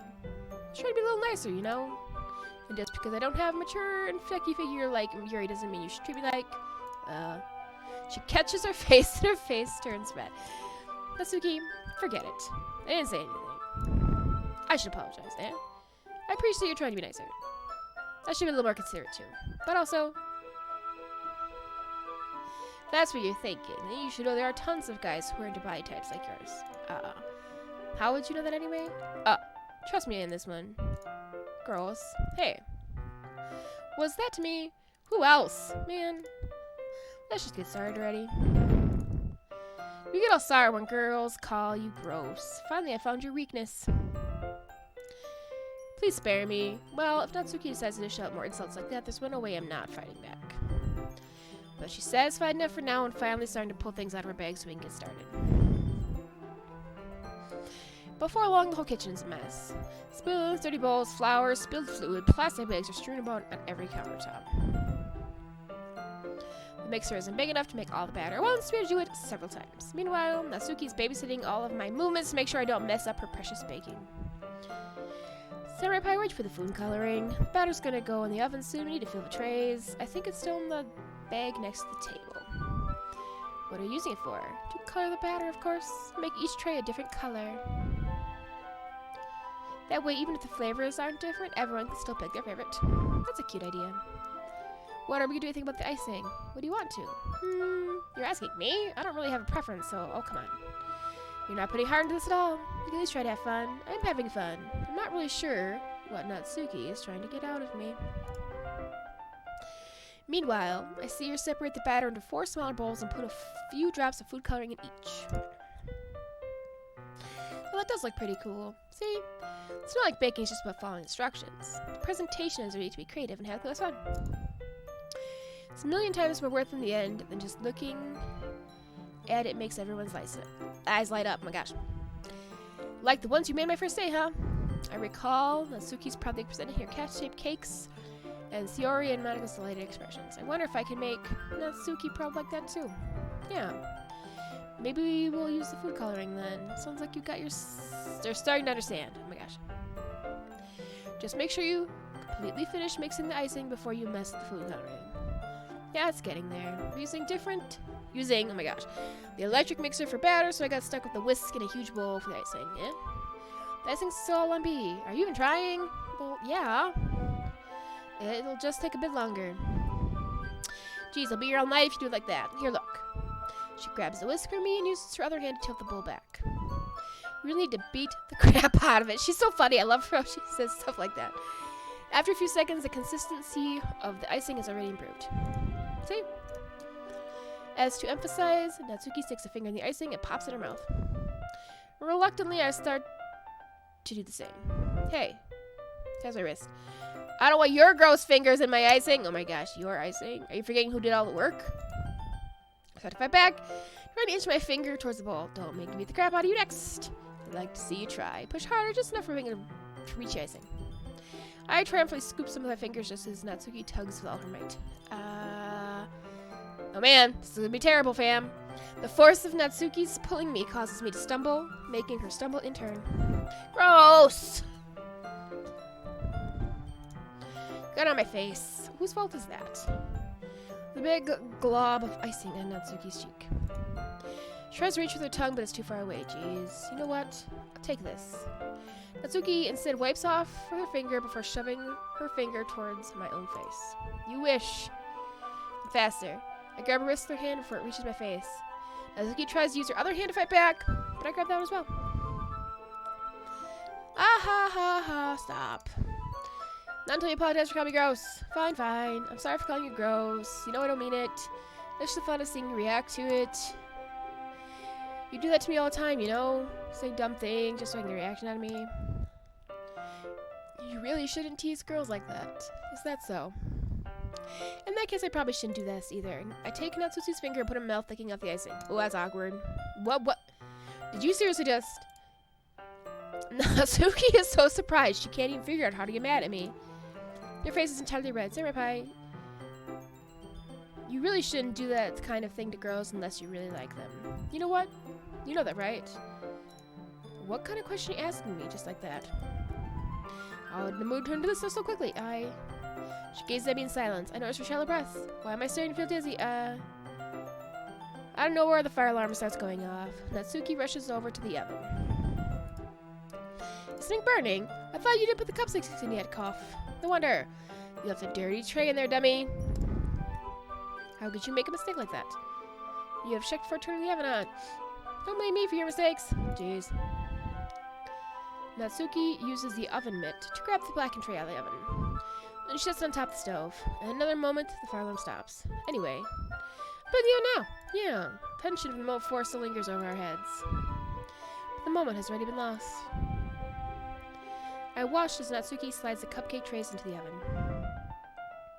Then I reluctantly pick up the whisk and continue with the icing like nothing happened. And that smells so good. The cupcake's already pulled out of the oven. As soon as Natsuki opens the oven door, a blast of sweet-smelling, warm air fills the room. Look how cute they all look. She proudly shows off different colored cupcakes in each of the trays. They'll look even better once we add the icing. Not like you need to tell me that. I bought the decorating stuff so you can get creative. Here, scoop the icing into these bags. Natsuki hands me the plastic bags. I have these nozzles that make it look nice and fluffy. This one can even make flowers. We probably won't use it this time, though. What's this one for? I pick up one of the nozzles that has a much thinner tip than others. That's the one really thin, so you can make like stripes or patterns. But you can also use it to write stuff on a cake. Like happy birthday or whatever. Oh, I see. That gives me an idea, actually. Huh? Well, it's a literature event, right? We can make more literature than by writing a different word on each cupcakes. It'd be fun to see people choose their cupcake based on a word they like. I was kind of expecting you to say something really stupid, but that's actually a really cute idea, so... Maybe I'm getting it from you. What's that supposed to mean? I'm not cute. Come on, we're not at school. Nobody's judging. You can dress and act like this and expect me to think you're cute. Well, Natsuki's voice trails off. Same with you. Eh? Did you say something? No, nothing. Let's just get to the icing. She picks up the paste and fastens the nozzle to each of the bags. There's a lot to do, so we shouldn't be wasting time. Here, I'll show you how to do it. Without giving me a chance to think about it before, Natsuki quickly moves on. She shows me how to apply the icing, and then we each get to work. We're finally finished. Natsuki puts them all side by side to admire our work. Look how pretty they are together. Yeah, they are, aren't they? Oh, okay, I wish I could have one now. There's no reason you can't, right? I don't see harm in that. Well, yeah, but my dad's making dinner tonight, so I really need to save my appetite. Aha. Sayori's the exact opposite in that regard. If she were here, she'd probably down 10 cupcakes already. And she'd still eat dinner. Come on, that's just unhealthy. Besides, my dad cooks. I need as much as I can. Well, anyway. I was hoping we could have time for manga, but I need to head home for dinner. Already? That's a shame. That's your fault for not working so slowly. You should have thought about that. It's not like you always have this chance. Man. You can bring the cupcakes tomorrow, right? And if you and Sayori each carry some, we could probably do it one trip. Don't worry, I won't let her eat any. I wish you listened to me the way she listens to you. Yeah. I think back the conversation I had with Sayori earlier in the day. I feel so helpless. Sayori always does listen to me, but at that point I felt like she couldn't listen to me at all. Okay, I'm all packed up. Good work today. You too. I'll walk you out, I guess. And just like that, Natsuki's already about to leave. But the afternoon went by in a flash. More than that. Did I even take the opportunity to get closer to her like I wanted? Yes. Well, I guess I'll be off then. Thanks for the help and everything. I'll see you tomorrow. Wait, Natsuki. What? What you said before about not always having this chance? It doesn't have to be that way at all. I had fun today. You showed me how fun baking can be, like you wanted. But aside from that, you can come over anytime, okay? I think if it's possible, I'd like to spend more time like this. If you want to read manga or go out somewhere. Do you really mean that? Natsuki looks at me tensely, like she's trying to hide her expression. Yeah, I want to spend more time with you. Senpai, I thought you only cared about getting this done. I'm sorry I had to leave so early today. I really didn't want to. I would really stay here longer if I could. I feel the same way as you, so... She gets closer to me. Wait, Natsuki. Standing interested when she looks at me. I feel her fingers gently touch my side of my shirt as she's holding on to me. Her rose-colored cheeks and matching eyes fill my vision along with her slightly parted lips. Oh, jeez. What is happening? My head starts to go dizzy. I feel her soft breast against me. I've felt it. For a while now. Natsuki suddenly jumps back. Sayori? Senpai, Sayori. Just now we weren't... It's okay, Senpai. I just stopped by to say hi and... Well... You should have come a little bit earlier. I'm already on my way out, so... Oh, really? That's too bad. Well... I can still see you at the festival tomorrow, so it's fine. Just eat any of the cupcakes for them. Anyway, later. Clearly flustered, Natsuki hurries off, and Sayori waves goodbye. Sayori, thought you didn't want to come over today. Well, I tried staying in my room, but my imagination was really being mean to me. And so I had to come here and see it for myself. See what? What are you talking about? You know, how much fun you were having with Natsuki. And how close you got to her. It makes me really happy. That you've made such good friends. That's all that matters to me. Tears start falling down Sayori's face. It's all that matters to me. Why am I feeling this way, Samurai Pie? I'm supposed to be happy for you. Why does it feel like my heart is splitting in half? It hurts so much. Everything hurts so much. This would be so much better if I could just disappear. Sayori, don't say that. It's true. If it wasn't here, then you wouldn't have to waste your sympathy on me. You wouldn't have to put up with me being selfish. Monika's right. I should just... Monika? Monika was right about what? Sayori. What I said before is true. I'm not gonna let this continue. Caring about you isn't this burden your mind is making it out to be. It's something that makes me happy. Something that I wouldn't trade for anything else. So it takes an entire lifetime. I'm gonna be by your side until you don't feel any more pain. Get the bitch some therapy. Just saying. But Sayori looks away. I put a hand on her shoulder to reassure her. I'm scared, Samurai Pie. I'm really scared. What are you scared of, Sayori? I'm scared that I might like you more than you like me. Sayori. It's true, isn't it? I was weak and started to like you too much. this to myself. Samurai Pie. I like you so much that I want to die. That's how I feel, and that's enough, Sayori. I don't want you to hurt anymore. I slid my hand down Sarah's arm and squeezed her hand in my own. Do you remember how I said I always know what's best for you? Do you still believe me? Wordlessly, Sayori nods. Even if you don't understand all your own feelings, I know what you need most right now, and that's what I'm going to give you. God damn it. Fam, first of all, save, right? In case I accidentally fuck this up.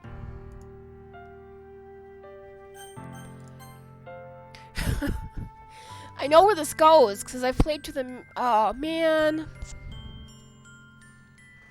God damn it. Decisions! Oh, dang it. This is tough. This is really tough.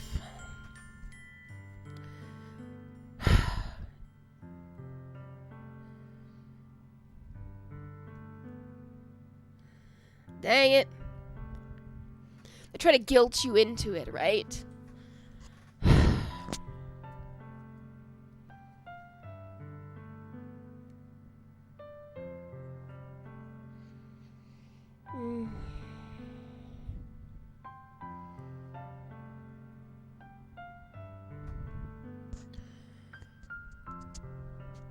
Okay. Alright, here.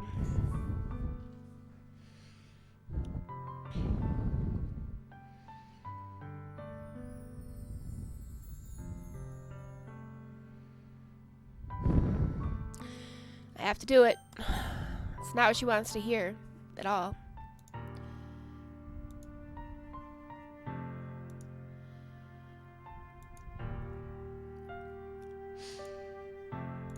Oh, sorry, I'm not even reading. Please trust me, I know what's best. I'll make you happy in the end. Please, I promise you, I'll get things back to the way they were. I see. Sayori forces a smile through an incredibly pained expression. So this is what it feels like to get stabbed in the chest. I should write a poem about this. Sayori, it's okay. It's just my punishment, remember? For being so selfish. So please don't worry about these stupid feelings. I know you're right. I knew this whole time that there's no happiness down that path. That's why I came here. Just so I could get the answer I needed to hear. And the other thing, you're also right that I just want to go back to the way it was. I realize that now. You really do know me better than anybody else, Samurai Pie. I'll trust you with anything. Anything at all. So, Samurai... Oh my gosh, Sayori's smile finally breaks. And all of a sudden she turns around and drops to her knees. And she wails. Clutching her head with both hands, she screams as loudly as she can. I am so shocked that I don't know how to react. She looks over her shoulder and flashes me one more weak smile before turning around and running off. Sayori. I'm left helplessly standing in front of my house. Why am I feeling so horrible about this? There's nothing more I could have done.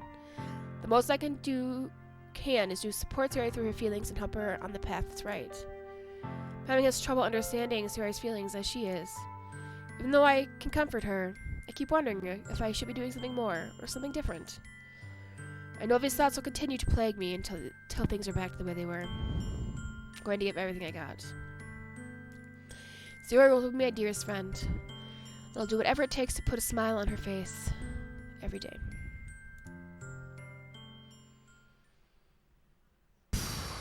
Say the festival.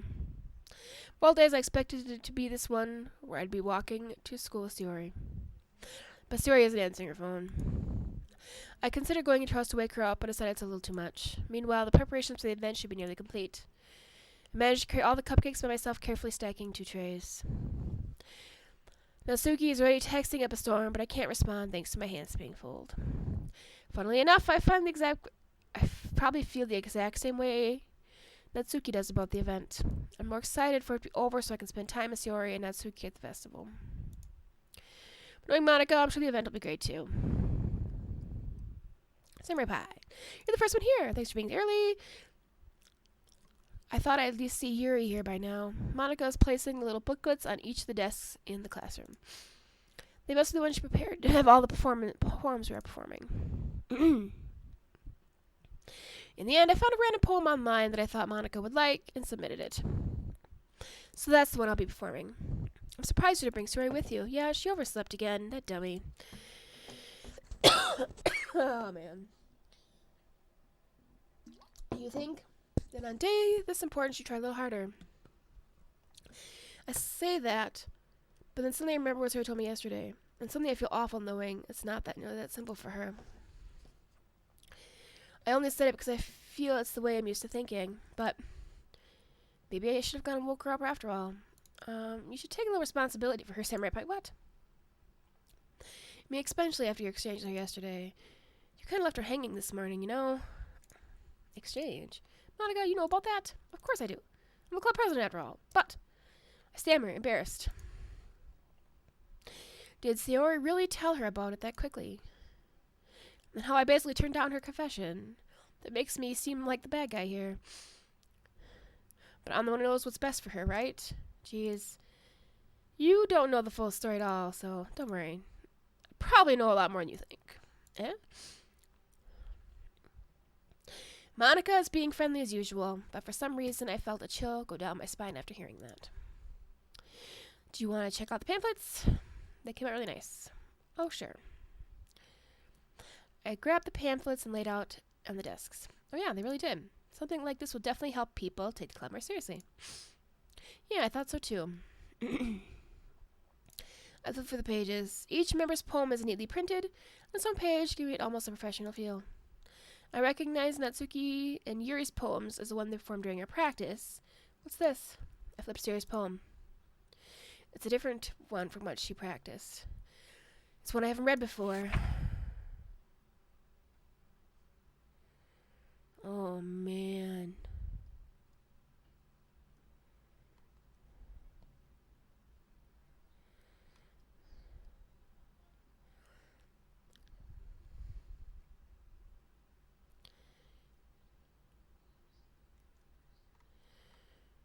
Oh, man, that's crazy. What is this? Reading the poem, I put a pit in my stomach. Samurai Pie? What's wrong? Oh, nothing. This poem feels completely different from everything else Sayori's written. But more than that, I changed my mind. I'm going to get Sayori, so... Well, alright. Try not to take too long, okay? I quickly leave the classroom. Don't strain yourself. Monica calls out after me. I quicken my pace. I'm not ready, fam. What was I thinking? I've tried a little bit harder for Sayori. It's not a big deal to just wait for her, help her wake her up. It's a simple gesture of walking to school makes her really happy. Besides, I told her yesterday things will be the same as they has always been. That's all she needs, and all I want to give her. I reached Sayori's house and knock on the door. I don't expect an answer since she's not picking up her phone either. Like yesterday, I opened the door and let myself in. Sayori? She really is a heavy sleeper. I swallow. I can't believe I ended up doing this after all. Waking up her own house. Isn't that more like something a boyfriend would do? In any case, it feels right. Outside of Sayori's room, I knock on the door. Sayori? Wake up, dummy. There was no response. I really didn't want to have to enter her room like this. It's kind of a breach of privacy. Yeah, no. Have you watched this before? I'm okay. Isn't it kind of a breach of privacy? But if she really leaves me with no choice. I gently open the door.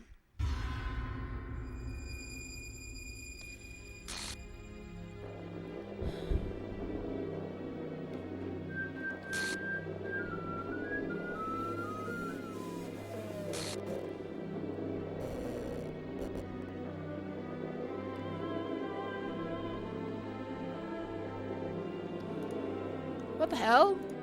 What the hell? Is this a nightmare? It has to be. This isn't real. There's no way this could be real. Sayori wouldn't do this. Everything is normal up to a few days ago. That's why I can't believe what my eyes are showing me. I suppressed the urge to vomit. Just yesterday, I told Sayori I'd be there for her. I told her I know what's best and everything will be okay. But then why? Why would she do this? How could I be so helpless? What did I do wrong? Turning down her confession has to be what pushed her over the edge. You joined at the wrong time. Sorry, man. Sorry. That has to have been what pushed her over the edge. Her agonized screams still echoes in my ears. Oh, man. Why did I do that to her when she needed me the most? Why was I so selfish? This is my fault. My swarming thoughts keep me from telling everything I could have done to prevent this. If I just spent more time with her, walked her to school, gave her what I know she wanted out of our relationship. Oh, I played through the first game. This is the plus, so I know why. I knew it was coming because of the choices I made. Doesn't make it any less terrible. Then I could have prevented this. I know I could have prevented this. Screw the Literature Club. Screw the festival. I just lost my best friend. Someone I grew up with. She's gone forever now. Nothing I can do to bring her back.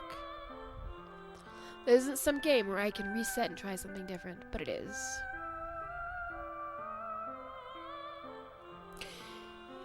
It was trippy. I kind of knew what to expect. I'm into this kind of, like, this is everything who I am. Like, this kind of cutesy thing, but also this kind of really creepy, deep psychological stuff is also kind of what I'm into. So, this the first time was somewhat shocking. Like, it turned so quick, man. And now if it cares, kills me until I die. Nothing in my life was worth more than hers. But I couldn't do what she needed from me. And now, never I can take it back. Never. Never. Never.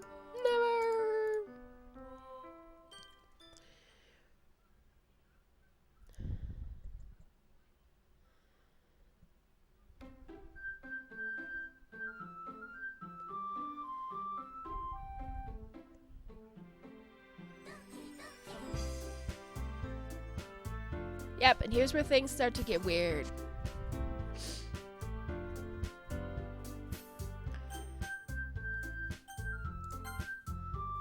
So I could load from where I was and try that again. Or we could just go back to here. Yep. So this is back to the beginning.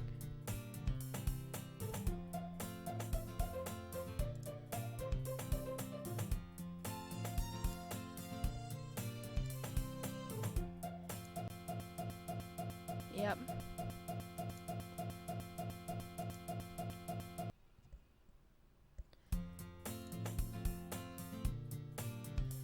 Oh man. Welcome to the Twilight Zone. I know, it's my favorite. I mean, it's so messed up. It's so good. But I'm gonna have to actually stop here. That was my only opportunity to take that and try to fix it, huh? Alright. Thanks for hanging out. I think we're gonna look and see if we can raid somebody else. I haven't. I should've. You know, this game has some replayability, I think, in that way, trying to get all the stories and all the ends. Yeah. So. There's that. Alright, we saved. Oh. They changed all my icons. Alright. Oh. Alright, we'll raid my dear friend, Mr. T. Thanks for hanging out. Thanks for coming, my new viewers. I'm really into this. I might play it tomorrow night as well.